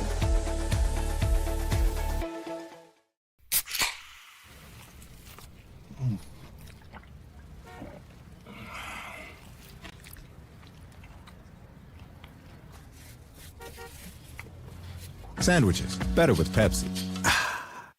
Since 1965, the team at City Construction has been an industry leader in all facets of construction, shaping the West Virginia landscape with some of the most recognizable commercial projects throughout the state. As one of the largest general contractors in north central West Virginia, our outstanding record of quality workmanship and personal service is here for your next project. Call our team of experts today. Give us the opportunity to design build your next project. City Construction Company, West Virginia proud since 1965. To Polar Bear Football on 93.1 WFGM, brought to you by your local Par-Mar store. Here's the voice of the Polar Bears, Jeff Carpenter. It's halftime at Knight Stadium. We are in Kingwood, where the Polar Bears have the lead over the Preston Knights, 41-3. There was some question at the end of that half, and I know why, because the officials called delay of game because the play clock ran out and the game clock was still running. But by the time the officials threw the flag and the scoreboard operator stopped the clock, the first half had ended. And so they didn't call the penalty. They just said, forget about it, go to the locker room at halftime. Polar Bear players were kind of standing there, I think, thinking they're not going to end this game at the end of the half here, but they decided, don't worry about it, no flag, go to the locker room, it's halftime. So probably keeps us a little happier because it makes the game go just a little bit faster. And Fairmont with a 41-3 lead here at halftime. The Polar Bears just simply dominated this game, but Preston did have its share of big plays. Yeah, I mean, that's something that, you got to give them some credit. I mean, they've had some plays in the passing game. I mean, obviously not able to run the football with any type of consistency, but, those couple go routes that they hit in the passing game, pretty impressive. They did a nice job on those plays. And we mentioned before that it's been kind of a crazy week, not just in Kingwood and Preston, but in other schools around the state, with some serious threats being made to the schools. And in Preston County, they sent the kids home from school yesterday, which meant they didn't have any football practice. And I think they had a similar situation on Wednesday where they really didn't have practice. So they come into a game like this under adverse conditions, and then, as their coach told me, a couple of parents weren't comfortable with their kids playing under those conditions, so they didn't show up. So, I mean, getting ready for a game against one of the top teams in the state when you don't really know who's going to be here and who's going to play, that's got to be tough. That's very hard, and I think in the best of situations, high school kids, you kind of sometimes don't know what you're going to get from week to week because they're high school kids. But when you couple that with the adversity they've had this week, and then like I said, missing the practices or having that disrupted, it's a big challenge. So credit to Coach Deep and his staff for still putting it together and trying to put the best product they can put out here tonight. And I was informed, and we don't typically get into news much on these broadcasts, but there was a Preston student who was arrested for having made that threat. So it hopefully puts an end to that situation. But that's still, the comfort level for some parents wasn't where they wanted it to be, so they didn't want their kids participating in this game tonight. So that's why Preston is a little more shorthanded than it would typically be with just the injuries. And so I did have a chance to talk with a couple of Preston kids before the game. I get the chance to do this every now and then, more in basketball than in football. And I'm always impressed when I get the chance to do it when I talk to these kids because, most of these kids just are nice kids to talk to. And these were a couple of guys from Preston. One of them is Caden Hayes, who was a starter, but he has an injury from last week's game. And he was telling me he missed the entire season last year because of an ACL, and now he has a calf issue with a torn muscle, and he could be out for a few more weeks. And that's adversity for a kid who's now a senior in high school, and he's already missed one full season and injured in the first game of his second and last season. Yeah, your heart goes out to those kids. I mean, the thing is, this is a special time in their lives, and getting the chance to play high school football is a privilege, and it's one of those things where adversity like that. I mean, I know that's really hard for this kid, but I mean, obviously, it's something that will make him stronger. I mean, but it's very unfortunate. You hate to see that.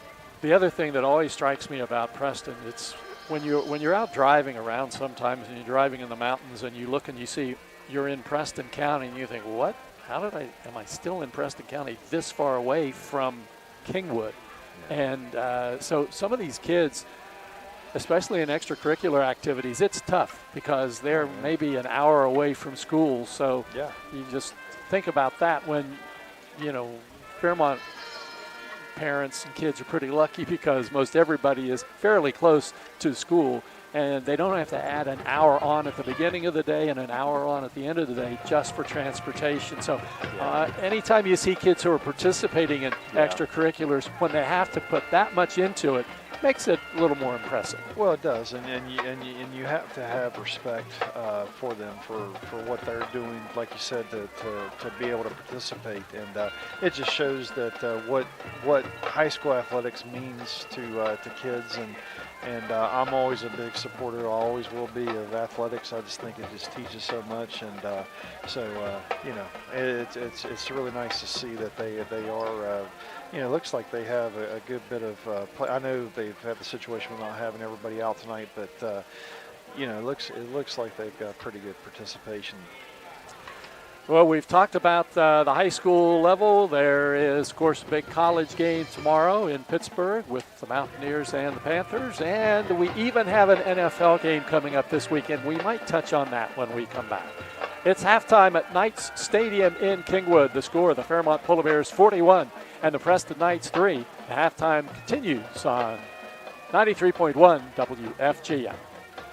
I'm Cora, and I'm 38, and I'm a little kid.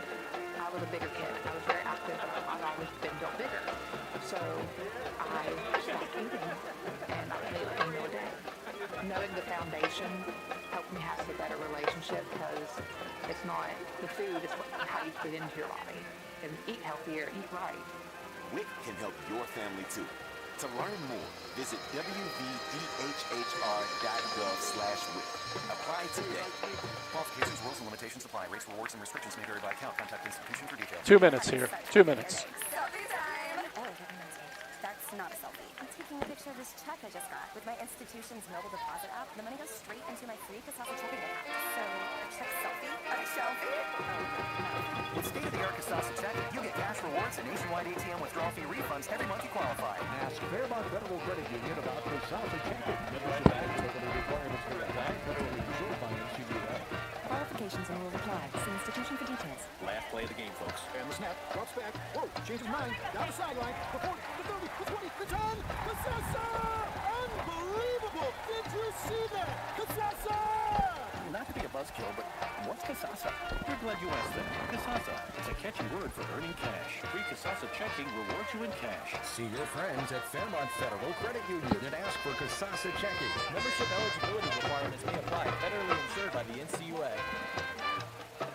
Your trusted name in commercial restoration across the Mid-Atlantic for over 30 years. Rebuilders is here to help you get back to business with pre-disaster plans. Family-owned and IICRC certified. Our PDPs offer peace of mind before disaster with same-day, dry, secure, and clean guarantees to minimize costly downtime. Disasters don't plan, but you can. Contact Rebuilders today to protect your properties with a pre-disaster plan. Rebuilders Commercial Restoration, helping you get back to business. Now back to Polar Bear football on 93.1 WFGM. Brought to you by your local Parmar store. Here's the voice of the Polar Bears, Jeff Carpenter. It's halftime. We're at Knight Stadium in Kingwood, where the Polar Bears hold a 41-3 lead over the Preston Knights. Preston winless coming into this game. First game of the season, they came close, but they lost 41-34 to Hampshire. And then last week, no match for North Marion, falling 41-7. At halftime, typically we get a chance to talk with Ray about the Pittsburgh Steelers, and that's where we are in the broadcast now, as you had a chance to watch the first game of the season. Steelers win on the road at Atlanta. Now I want that first-hand report, what you saw there in Atlanta. Yeah, just really, really cool experience. I mean, I think it was really, it was kind of surreal just, seeing him, go out there the first play, especially. I mean, I'm not gonna lie, it hit us pretty hard, but it was just really neat to see. I mean, just to know how hard he worked and how hard he has worked. But the most important thing is, they came away with a win, and then that's what matters. So I'm really pleased to see that. Okay, now tell me how you watch a game when he's playing. Do you ever watch anything on when they're on offense? Do you just constantly watch the center and how things are going from Zach's perspective? Maybe a little bit, yeah. Typically when I watch a game, I'm always watching. I like to watch the inside part because that kind of, to me, that kind of tells the tale if I'm watching any game. But especially if he's playing, I love to be able to see how he's doing and just kind of watching the battle that's going on inside. But I focus inside. Obviously, I'm a lineman dad, so. Well, I think I told you once that's one of the things that Roy Michael used to always get on me about when I was broadcasting North Marion games and he was coaching, and he would say it half seriously about how I watched the game like a fan because I was watching the ball. Yeah. And if you just watch the lineman, you know exactly where the ball's going. Well, and not just that, but I think if you really take a look at that, especially early on in the game, you can kind of tell. You're not always going to be perfect on it, but pretty get a good idea of how the game's going to probably end up because it's one up front. That's what matters. So you had a chance to see Zach in his very first game. Now the season continues this week on the road, Denver. Mm-hmm. Tell me what the prospects are for this game. Yeah, it's going to be a big challenge. They're going out to a very, again, another hostile environment. Although, it was very impressive last week with the amount of fans that Pittsburgh. I really had my eyes opened. It's just amazing how well they travel. And but Denver's going to be they're a very tough environment. Obviously, they're going to have a very hostile crowd. But then, you figure. Also very tough conditions with the altitude, and so all those things come into play. But it'll be a big challenge for them. I know that. We mentioned earlier about the fact that it's almost unbelievable for me to realize that two Fairmont senior athletes who were teammates are now playing in the NFL. Yeah. Dante Stills and your son, Zach. And Dante's Arizona Cardinals will be playing against the Rams this Sunday. And I don't certainly want to overlook Dante's accomplishments as well, but what a neat situation if we could have the situation where they played against one another.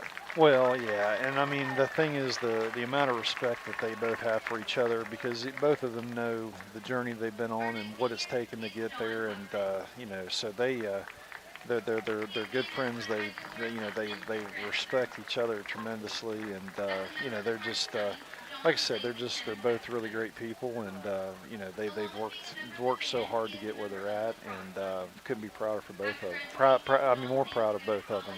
The NFL is so much more interesting to me right now with those two guys playing, and we thought about it for years. That was in the back of our mind. Could we have a couple of Polar Bear players in the NFL? And certainly did. And we can't forget that it was actually Darius Stills who got it started.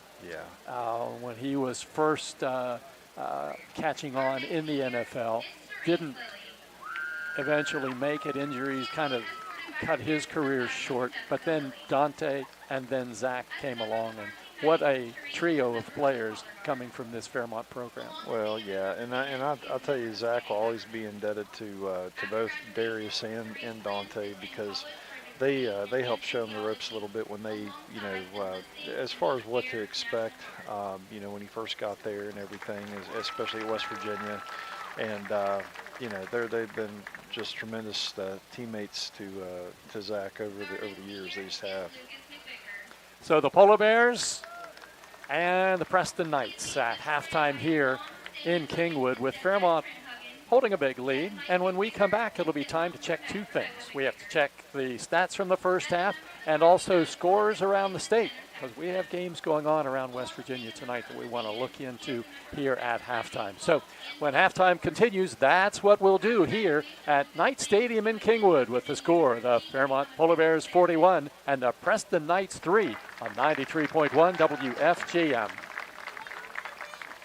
When I'm looking for a senior living community. 2 What is most minutes, important? please. If it's 2 connection, minutes. comfort, and quality care, look no further than Harmony at White Oaks in Bridgeport. At Harmony, you'll find beautiful apartments, chef-prepared meals, and exciting amenities. But what stands out the most is the true sense of community. Harmony at White Oaks offers assisted living and secure memory care options. Discover more than just a new home at Harmony. Find new friends, a vibrant community, and a welcoming care team waiting for you. Schedule a tour of Harmony at White Oaks in Bridgeport today.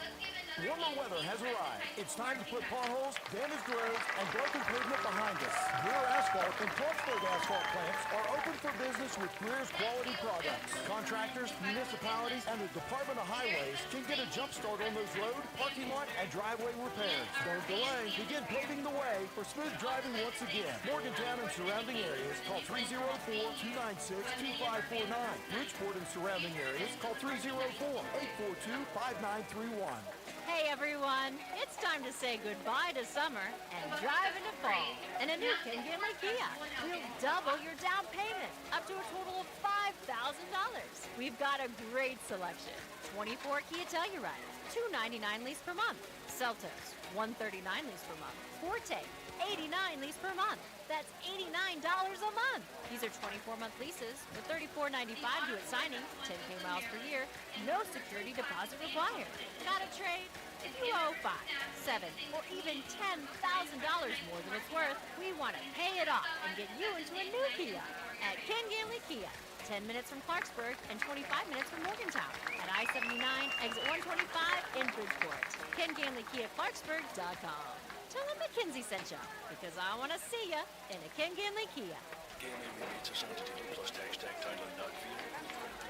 Expires 9/3/24. Now back to Polar Bear football on 93.1 WFGM. Brought to you by your local Parmar store. Here's the voice of the Polar Bears, Jeff Carpenter. Halftime winding down at Knight Stadium. We're in Kingwood, where the Polar Bears have a 41-3 lead over Preston, getting a little cool here in the press box. I was so proud of myself for figuring out the window situation and taking it out. Now it's getting just a little bit cool. It is. The fall's definitely here, and it definitely starting to feel like football weather. Let's check the scores around the state. Let's start in Quad A. And we like to look first where the Polar Bear future opponents are. Wheeling Park playing Musselman tonight, and the Patriots lead Musselman 27-13. That's a halftime score. Other future opponents, these two, University and Buchanan Upshur on the Fairmont schedule. The Hawks University, big lead over Buchanan Upshur. It's 42-0 at the half. Those are the Quad A scores involving Polar Bear future opponents. How about this in the AAA? East Fairmont playing Bridgeport for the first time in a few years, getting the Indians back on the schedule. They might think maybe this wasn't the best year to do that. It's halftime and Bridgeport leads 43-0. Other scores in Class AAA. Brook over Washington, a Quad A school. Or no, actually Washington is leading that 8-7. Capital leads Riverside 18-14 second quarter. Lewis County and Elkins in a good game. It's in the third quarter now. Lewis County leads 20-14. Polar Bears beat Lewis earlier this season. Elkins is a future opponent. The Tigers won their first game of the season last week. Other scores in Class AAA. It is, well, South Charleston, a AAA school, was scheduled to play Morgantown tonight, but that game postponed. It's going to be played tomorrow afternoon at noon. So if you are a parent of one of those Morgantown players and your plans were to watch the Pitt WVU game tomorrow, you might have to go to Plan B. And then we go to the AA scores. You think, wait a minute, North Marion isn't AA, but they are playing a AA school tonight in Philip Barber. And the Huskies are ahead at the half, 27-12 over Philip Barber. That's Polar Bears' next opponent, North Marion. Lincoln leads Grafton 14-0. That is at the half. And Liberty leads Robert Seabird 7-6 near the end of the second quarter. think those are the only games involving AA teams that might interest you. Last night, this is not a future opponent, but it's a past one. Remember when Bluefield and Fairmont were right at the top of Class AA? Well, now they're in different classes because Bluefield is in AA and the Polar Bears AAA. Bluefield played Greenbrier East last night and won a 42-40 contest over the Greenbrier East Spartans. So that was quite a game last night, but we don't see Bluefield anymore. So that takes care of our scoreboard. Now let's take a look at the first half stats. For the Preston Knights, running the ball not very successfully tonight. Their total rushing yardage is -2. Polar Bears running the ball pretty good. They haven't carried the ball that often, but they have 99 yards total rushing yards. Through the air, the Knights have been successful, completed 6 of 18 passes for 112 yards, or 116 yards rather. The Polar Bears have completed 9 of 11 passes for 161. So total offense, Fairmont 260, Preston 114. All of those positive yards, though, coming through the air. Leading rusher for the Polar Bears is Chris Wilson, 3 carries, 44 yards. And for Preston, well, it's Slayton Manco who's carried the ball 8 times for 4 yards. He's the only runner who's in positive yardage for the Knights. Preston with 4 first downs, the Polar Bears with 13. Touchdown scorers for Fairmont, Cumberledge on a 27-yard reception on the first possession of the game for the Polar Bears. Then Chris Wilson scored on a 1-yard run. It was 14-0 after Peschel's extra point. Then Brock Martin caught a pass from 19 yards out to put the 3rd touchdown on the scoreboard. Fairmont led 21-0. That was the score at the end of the first quarter. In the second quarter, Dinger on a 20-yard TD pass with 10:13 to go. Flowers kicked that extra point, and Fairmont led 28-0. Then Whitehair ran one in from 7 yards out with 7:04 to go. Extra point by Peschel was good. Fairmont led 35-0. And then the Knights got the ball into Polar Bear territory after a nice kickoff return, and Cole Turner kicked a 24-yard field goal with 3:53 to go until halftime, and the Polar Bears led 35-3. And then the final touchdown came on a Cumberledge 14-yard TD reception, and the Polar Bears go on top 41-3, and that's where things stand right now. The Polar Bears leading Preston by the score of 41-3. Next week at Husky, well, it's not Husky Field anymore, but the Polar Bears will play at Roy Michael Field at Woodcutter Stadium, and that will be next Friday night, 7 o'clock. Kickoff will be on the air at 6:40. That'll be an interesting matchup. Those two teams played for the state championship last year in a game. It'd be hard to forget that one. The Polar Bears winning, but on a squeaker by 1 point. And this game this year played on North Marion's home field, and of course a couple of kids from North Marion transferred to Fairmont Senior, so there are a lot of things running through people's minds as that game kicks off next week. Yeah, it's already going to be a big rivalry game, but there's some different layers with kind of the things surrounding the game with those things as well. So it's going to be a very interesting game. They're very familiar with each other, and obviously the history of the two programs, but also just the intense rivalry. So it'll be a lot of fun. The Polar Bears will get the football as we start the second half. The decision was made at the center of the field at halftime, but the Polar Bears will take the football. Preston won the coin toss, took the ball to start the game, and the Polar Bears will get it to start the second half. The Polar Bears with a 41-3 lead. A couple of stats that, you and I talked about this, and this is the stat that I found maybe the most interesting of all of the Polar Bear stats so far this season. And that is the fact that after 2 games, Fairmont's been involved in neither Fairmont nor its opponent has converted a third down for a first down. After 2 full games, third down conversions for Fairmont Senior are 0 for 6, and for its opponents, 0 for 21.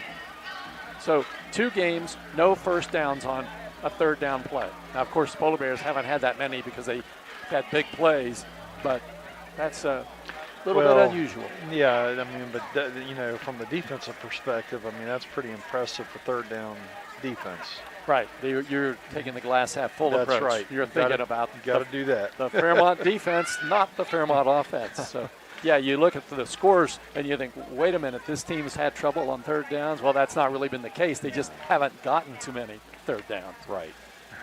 So Preston is ready to kick off from left to right. Polar Bears not anticipating a deep kick, have Damani Johnson on one side and Chris Wilson on the other at the 20. And this is a short kick. It's going to be taken at the 26-yard line by Brock Martin. He runs laterally to the right side, and there's the lateral. It comes now to Canfield. Out over the 30, the 35, and then is hit at the 37-yard line, and that's where the Polar Bears will go, first down and 10.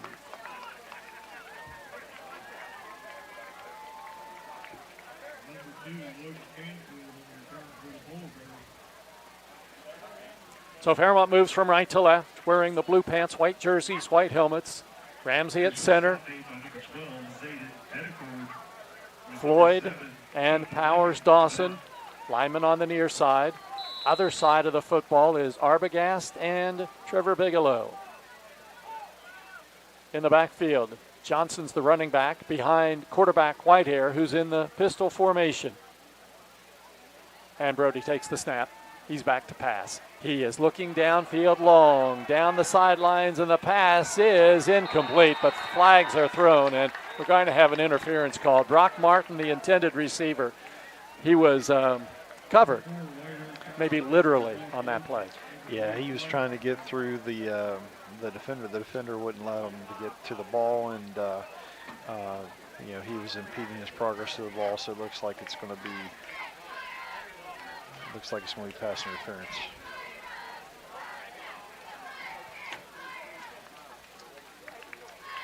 So it's a first down, just 15 yards from the line of scrimmage. Takes the ball into Preston territory at the 48.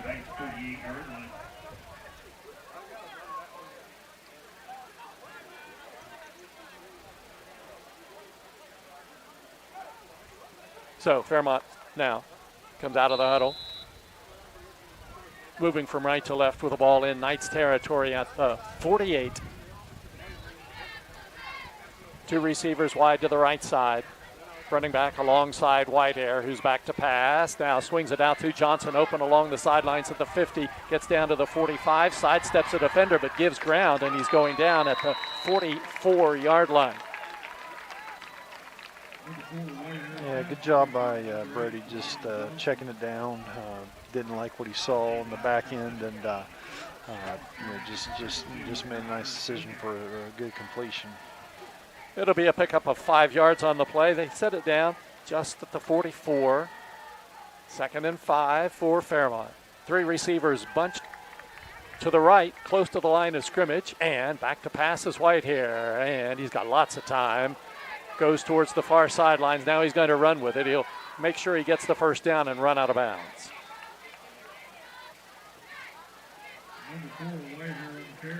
Yeah, we talked about that, you know, throughout the year as far as, you know, a quarterback being able to make plays with his legs when he needs to, and that's just demoralizing for a defense, just to have a play defended well and then they still get a first down. It's really frustrating for a defense. So it's 1st and 10 Polar Bears at the 38 in Preston territory. Martin is the lone receiver to the right side.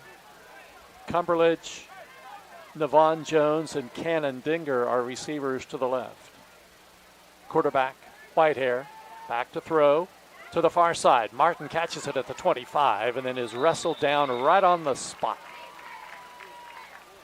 Yeah, play soft coverage on Martin, and they backed off did a really nice job of pressing the defender to get him to move off the ball, and then he just sat down in the open spot.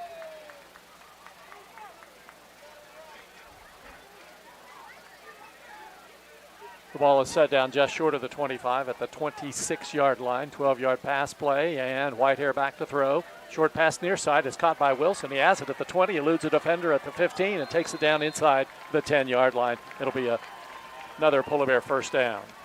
Yeah, it's just so hard to defend these skill guys for Fairmont Senior.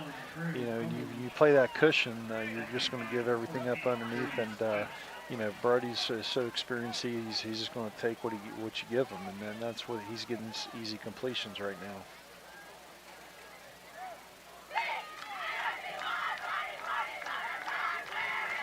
.195 passing yards, and it's first down and goal to go for the Polar Bears at the 7-yard line. Whitehair back to pass, sends it towards the end zone. It's caught. It's a Polar Bear touchdown. Cannon Dinger catches the Polar Bears 7-yard TD pass, and Fairmont scores again and leads it 47-3. Yeah, pressure from the boundary, and Brody did a nice job of moving his feet a little bit to the right to get away from the pressure, and then did a nice job delivering a strike.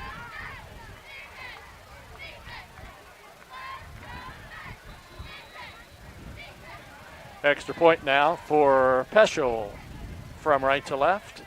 Ball down, kick up, and the kick is good. There's timeout on the field. 6:07 to go. Now we have a flag down and a fracas down on the field. And this is getting a little bit ugly.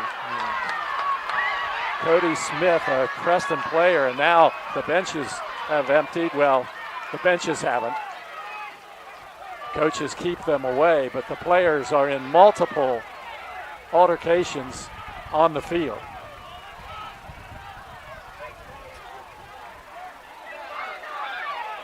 And two coaches just grabbing two Polar Bear players. Logan Canfield trying to get Taryn Boda away from a whole bunch of Preston players. There are flags from each official down on the field. And we're going to have to unravel this one. Yeah, this is going to take a little bit to sort out. And it's hard to sort it out when you're an official down on the field because there are so many things you can't see. And sometimes these decisions are made post-game from video that you see afterwards. But you could have an ejection, and you have something like that, then someone sits out a game as a result of that. So these are the things that you have to be concerned about. Yeah. It just kind of developed. You don't usually see something like that on an extra point. Yeah, no, that's not typically a play where you would see something like this happen. So it'll be interesting to see how they sort this out in the time being. The bad thing about it is, here in Preston, they don't have the officials mic'd. Last week at RCB they did, so we could hear what was going on, and in this situation it's really difficult. I don't know how they can actually look at what happened and come up with what they're going to do or how they're going to penalize it. Yeah, in real time. I mean, you look at the college game and the NFL game with the replays that are there, and they can take a look if they need to. But when you're seeing it happen that fast in front of you, it's really hard to see everything as accurately as you want to. So, like you said, some things might have to be post game. We have the advantage to be streaming this game, and so fans who are actually watching the video of it will actually know more than you and I will. Yeah. Because we don't have a monitor to see a replay. We're just going by what we see live.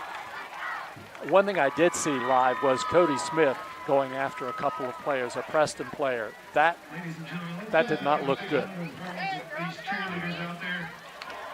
Yeah, it's these things are unfortunate when they happen.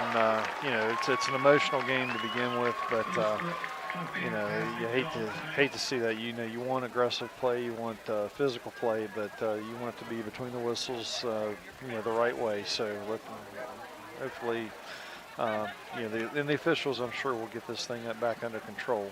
Yeah, and the fact that I mentioned Cody Smith was not that he was the one that was the instigator of it. He's the only one that I actually saw from Preston who was probably going to get himself into some trouble. But there could have been Polar Bear players that I didn't see.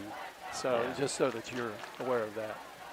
And the tough things when these things happen is sometimes they seem like they are dying down, and then you'll see something else kind of break out. So that's something that when these things happen, it's unfortunate.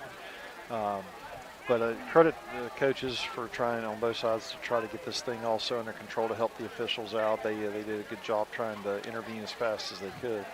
Okay, well, I did have a chance to see what happened first. And Taryn Boda on that extra point attempt had a takedown on one of the Preston defenders. And let's see if I can get back to the beginning here. There's this is, you see there. And then that seemed to get everything started. And then there was another player that was thrown down by Boda. And so that seemed to be where everything started. So I have a little bit, and then things just really got out of control. So that's our primitive video replay from a text on my cell phone. But yeah, you can. That helps me. I can see now exactly what happened because live I'm watching the kick. I did not see that. Boda was one of the blockers and a little aggressive on that block, I would say. And I think there was a flag initially thrown for that. Yeah. So then what happened afterwards, that will now be that will unfold on the field. Yeah, they're still discussing it, so I know there's a lot to unravel here, I'm sure. It's just very hard to get everything exactly, as it transpired with what very limited information that they probably have at this point. Yeah, because the officials have their areas of responsibility that they are watching, and so it's not like all five guys are going to be zeroed in on what happened. There will be one or two who maybe saw what started, but then when things start happening all around you, it's impossible to take it all in and see it. So yeah, it becomes very chaotic. Well, they're picking up the flags now, so there's going to be some kind of a definition or an explanation of what's going on. The officials talking with Preston coach Mark Deep. It looks like Coach Bardick's coming onto the field to also be part of that conversation. Yeah, I think they asked him to come. It's not like he's coming on his own. Yeah.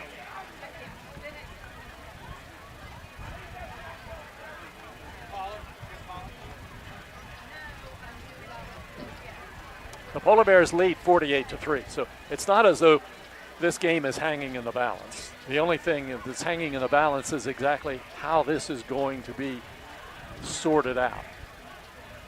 And the unfortunate thing from our standpoint is I don't know how much we're going to know from the referee because we simply can't hear him. But the officials are having a long conversation with the Preston coach.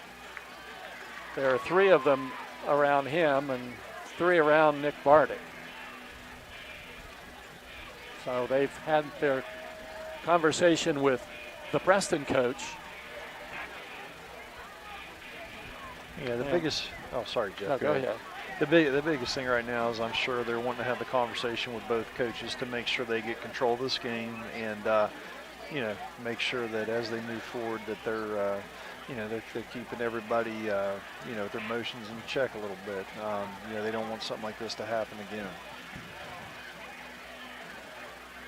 Well, certainly the 5 or 10 minute delay we've had helps to cool things down. Not intentionally, but it's just taken that long to figure out how they are going to proceed or how they're going to penalize and who's going to be penalized and will there be any ejections. Watching the referee now come to the center of the field.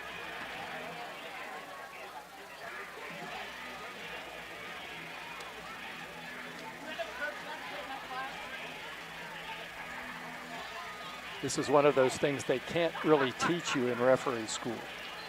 No, I'd say this is kind of a unique situation that they're encountering right now. And honestly, it would be hard to complain about whatever decision they make because you simply don't have enough information. No, I think the thing they want to make sure right now, and I think they're trying to make sure they get it right based on the information that they have, but they want to make sure that with what they do at this point is the correct decision for what they have based on that information.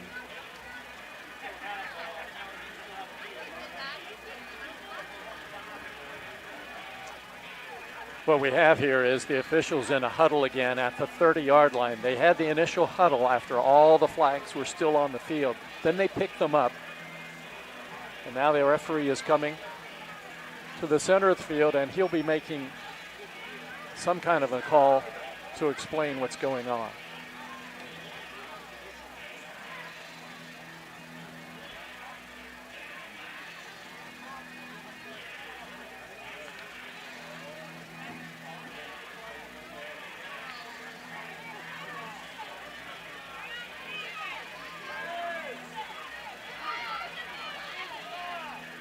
Looks like an ejection.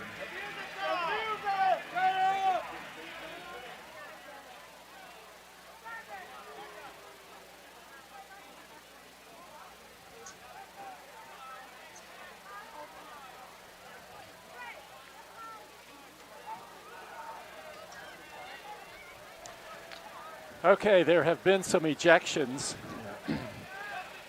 And I was trying to read his lips.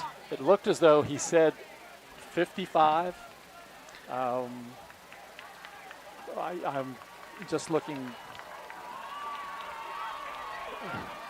There was a number that ended in a 5, and that would be Trevor Bigelow, which would be 55, who would have been in on that play. There are some other players ejected, but we simply couldn't tell who they were.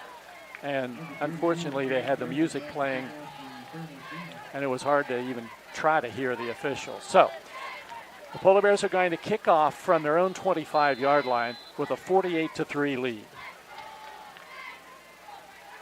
And the kick by Peschel is a line drive, picked up at the 25-yard line and brought this way and then back the other way up to about the 33, and it'll be first down and 10 for the Knights there. On the kickoff return for Preston was Cash Jenkins.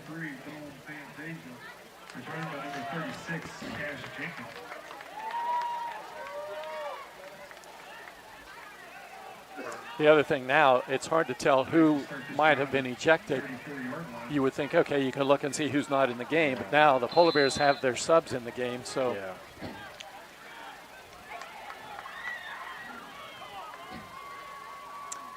So Preston goes first down and 10 from its own 34-yard line, 5:48 to go.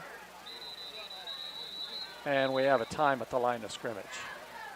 Polar Bears call time, personnel issue. Timeout Fairmont, 5:45 to go, third quarter from Kingwood. It's Fairmont 48, Preston 3 on 93.1 WFGM. When you purchase insurance from Smith. Hi, my name's Zach Frazier and I'm from Fairmont, West Virginia. And when I'm back at home in Fairmont, you'll find me at my local Parmar store. We had that Golden Boot pride at Parmar. There are literally hundreds of Parmar stores in West Virginia, Kentucky, Ohio, and Pennsylvania, and even more on the way.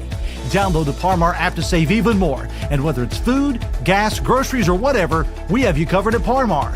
West Virginia proud and ready to serve you. If there's not a Parmar store near you now, there will be soon. Now back to Polar Bear football on 93.1 WFGM, brought to you by your local Parmar store. Here's the voice of the Polar Bears, Jeff Carpenter. We're midway through the third quarter at Preston High School with the Polar Bears leading 48-3.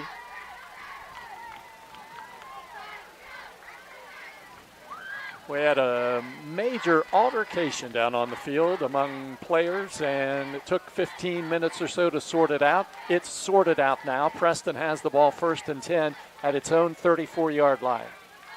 Direct snap goes to Likens, and Likens goes right up the middle, and he's stopped at about the line of scrimmage.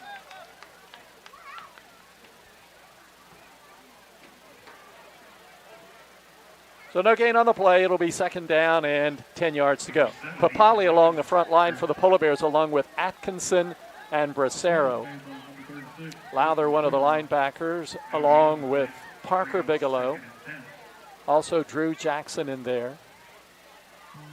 Grayson Dinger, Jordan Wagner, Jason Walker, and Gabe Muller in there defensively for the Polar Bears. Second down, 10 yards to go for Preston at its 34-yard line. And there's Likens getting the handoff again, and he's hit behind the line of scrimmage, and he's going down. Making the defensive play for the Polar Bears that time was Christian Rapchak, freshman. Loss from the 34 down to the 31. It'll be a 3-yard loss, third down and 13. Yeah, that's just impressive to me over these first 3 games. As you know, these young guys have been getting a lot of reps these first 3 games, and when they come in, there's really no drop-off. That's been the impressive thing. You see their alignment, their assignment, and how they're playing. I mean, it's really, there's no drop-off. They're playing at a pretty high level too. Third down, 13 yards to go. Ball back at the Preston 31. The Polar Bears 48, Preston 3. They're running Likens now, and he tries to throw one, and it's caught by Smith. Catches it at the 30, gets up to the 35, and over the 35 to about the 38-yard line. So he's going to get about 7 yards. So we know Cody Smith wasn't ejected. As he catches that pass, gains 7, and it's going to be fourth down. And about 7 yards to go for a first down. 123 passing yards for Preston tonight. That's the first pass thrown by Likens.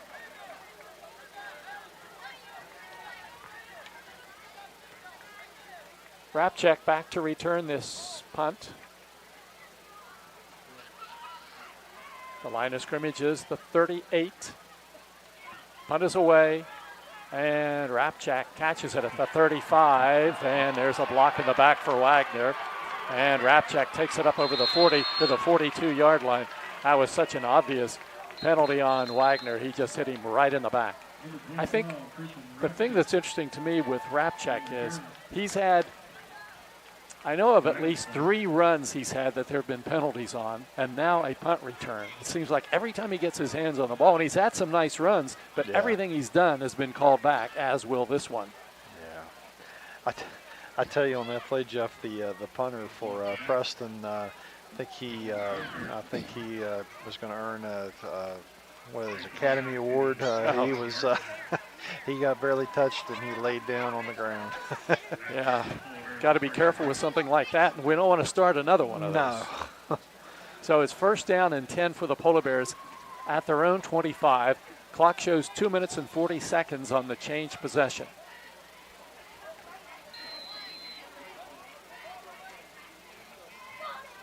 Center for the Polar Bears is Cooper Keener, 6'3", 270-pound sophomore. Dominic Trotta into the game at quarterback spot. Rapchak, a running back, to his left. Wagner to his right. Rapchak gets it off the right side. He gets to the 25 and then is wrestled down just over the line of scrimmage. Get maybe a couple on the play. Yeah, it looked like we had something going, but credit Preston. They leveraged us to the outside and was able to come up and make the play. 2 yards for Rapchak. He is a 5'9" freshman. Second down, 8 yards to go. Game clock down to 1:49. The Polar Bears lead 48-3. We will have a running clock in the fourth quarter.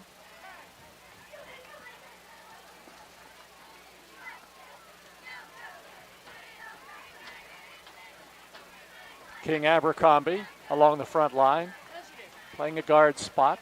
Handoff goes off the left side, and it's taken out over the 30, the 40, over the 45, and down to the 50-yard line. That was, for the Polar Bears, that was Trent Moore carrying. He's another freshman, 5'9". and he had a nice game. Yeah, very nice run. Was very decisive with hitting the hole that time on the left side. Got some good blocking too. 24-yard run for Moore, and a Polar Bear first down. That's what you've been talking about with these second liners. They just come in and keep control of the ball. It'll be first down 10. Line of scrimmage, the Preston 49. Trotta milking the play clock. Takes the snap, hands it off to Wagner. Wide to the right. Wagner down to the 45, to the sidelines at the 40, and then run out of bounds on the far side. But he should have enough for a Fairmont first down as he takes it inside the 40 to about the 38-yard line. Yeah, that's a credit to this coaching staff. Coach Carell up front doing a really good job with this young group, making sure that they understand their assignments. You're not seeing, a lot of times you bring in a young group, you might see some leakage or, people running through, but we're getting hats on hats, and that means that they know their assignments. And it's now the end of the third quarter from Knight Stadium in Kingwood. The score, the Fairmont Polar Bears 48, the Preston Knights 3. Fourth quarter coming up next on 93.1 WFGM. Here at the Cracker Barrel, home-style food and great value go hand in hand, with favorites like slow-simmered chicken and dumplings starting at $7.99, or perfectly golden fluffy buttermilk pancakes with your own bottle of warm syrup. Come fill up on favorites without emptying your wallet. Cracker Barrel. Take care now. Insured by NCUA. You're listening to Fairmont Senior High School football on 93.1 WFGM, Barrackville, Fairmont. The home of the Polar Bears. We're ready for the fourth quarter from Preston. An 8-minute fourth quarter coming up with a running clock, so shouldn't take too long to wrap this one up from Knight Stadium. The Polar Bears with the football. First down and 10 at the 38-yard line. Fairmont now moves from left to right. Into the game for the Polar Bears along the front line is Tucker Hayhurst, a 6'2 junior. Rapchek in the backfield. And now also in the backfield for the Polar Bears is Grayson Dinger. First down 10. Trotta, long count. Hands it off to Dinger, wide to the left side. Slips a tackle at the line of scrimmage inside the 30 and takes it down to about the 26-yard line. So it'll be enough for another Polar Bear first down. From the 38 down to the 26, it'll be a 12-yard gain. Yeah, another well-executed play by the young Polar Bear offensive line. Very good job coming off the ball that time. Yeah, you look at these guys who come in, these second-line, third-line players, a 24-yard gain, an 11-yard gain, a 12-yard gain from three different runners. Yeah, that's a good sign. I mean, you just see it shows the depth that they have and what's coming. I mean, they continue to have the talent. Apanowitz along the front line, along with Papali. Snap comes to Trotta. He wants to throw. Now he's chased out of the pocket, and he's going to be sacked. Back at about the 35-yard line. So Dominic Trotta sacked on the play. That was Caden Bechtel who made the defensive play for the Knights. That'll be a loss. Back to the 35. Yeah, it was a little longer developing pass play that time, and you have to have the protection that goes with it. So didn't quite get it on that play. So 10-yard loss for Trotta. And now it is going to be second down and 20. Two running backs on either side of the quarterback, Trotta. And he hands this one off to Moore off the left side. Moore with big running room inside the 30, down to the 25, the 20, and brought down at about the 15-yard line. And he should have enough for a Fairmont first down. Moore's had 2 runs of over 20 yards. Yeah, and he's in both those runs, Jeff. He's been very decisive, and he's gotten his pad behind his pads, and he's gotten up the field. That's a nice job. How about this? Trent Moore is now the leading rusher for the Polar Bears tonight. 45 yards on 2 carries.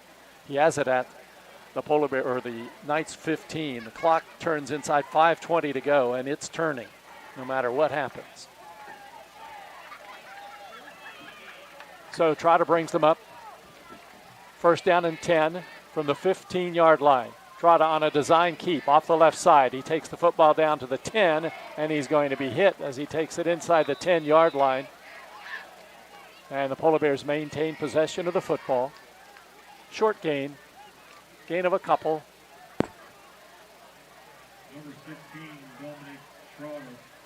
And it'll be a second down for the Polar Bears.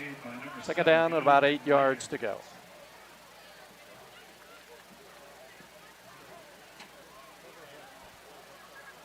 Game clock at 4:35. Play clock at 20.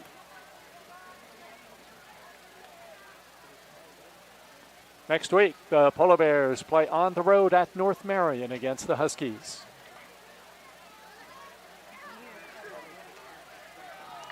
Lowther in the game. He's going to be a tight end to the right side this time. And the handoff goes to Wagner, trying to get outside to the right. Wagner loses the football, and the Knights have recovered at about the 18-yard line. So it'll be a 5-yard loss and a fumble for Jordan Wagner, and Preston gets the football with 4:07 to go.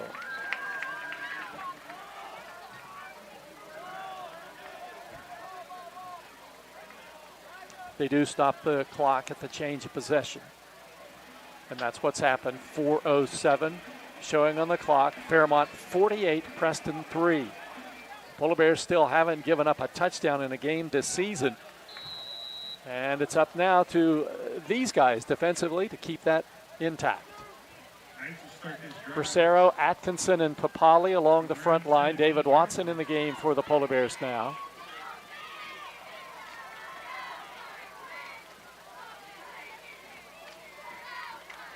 And Likens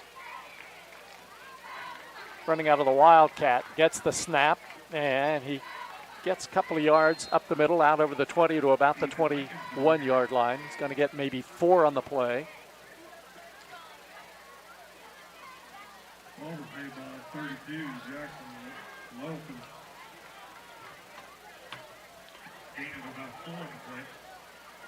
Second down, 7 yards to go after that 3-yard gain.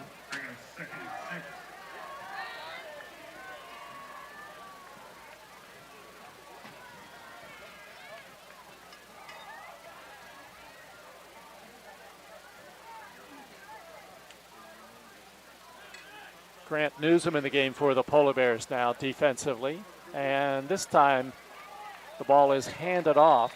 Cody Smith at quarterback, hands off, and the ball is taken back to the 20, so it'll be a 1-yard loss. Yeah, again, these reps that these young guys are getting, they're going to add up. They're going to pay dividends as the year goes on.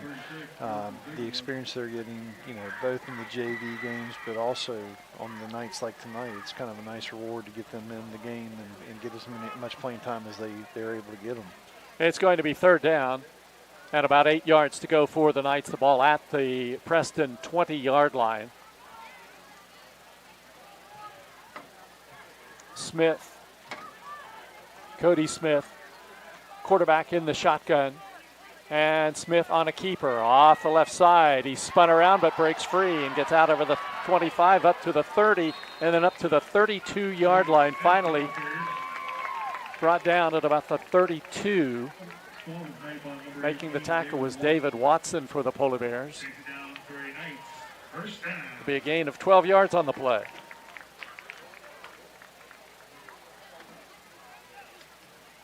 And it'll be first down and 10. And the game clock turns inside 1:30.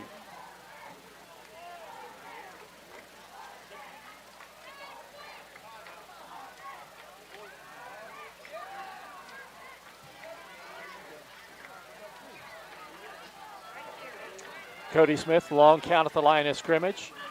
And there's a fumble on the snap. The Polar Bears have recovered it. It's Parker Bigelow recovering the fumble at the 25-yard line. It'll be a 7-yard loss, and the Polar Bears have the football. 1:12 to go. Fairmont has the ball now at the Preston 25-yard line.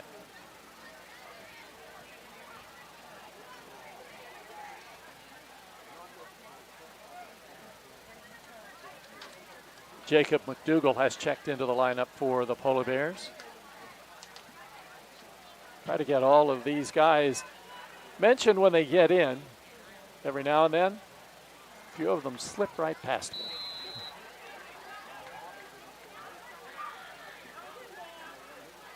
So Keener comes out over the ball at center. Abercrombie on one side of him. Polar Bears are just going to take a knee here. We're down to 50 seconds to go, but they're milking the play clock, and they'll snap it and take the knee at the 26.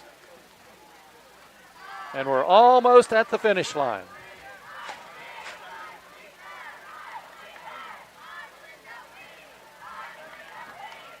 One more snap to go for the Polar Bears. They take a knee, and that will be the final play of the game. So both teams head to their respective sidelines, and this game is over here at Knight Stadium in Kingwood. The Fairmont Senior Polar Bears have started the season with 3 straight wins, and they make it 21 in a row over the Preston Knights. It's the final. From Kingwood, Fairmont Senior 48 and the Preston Knights 3. Wrap-up coming up next on 93.1 WFGM.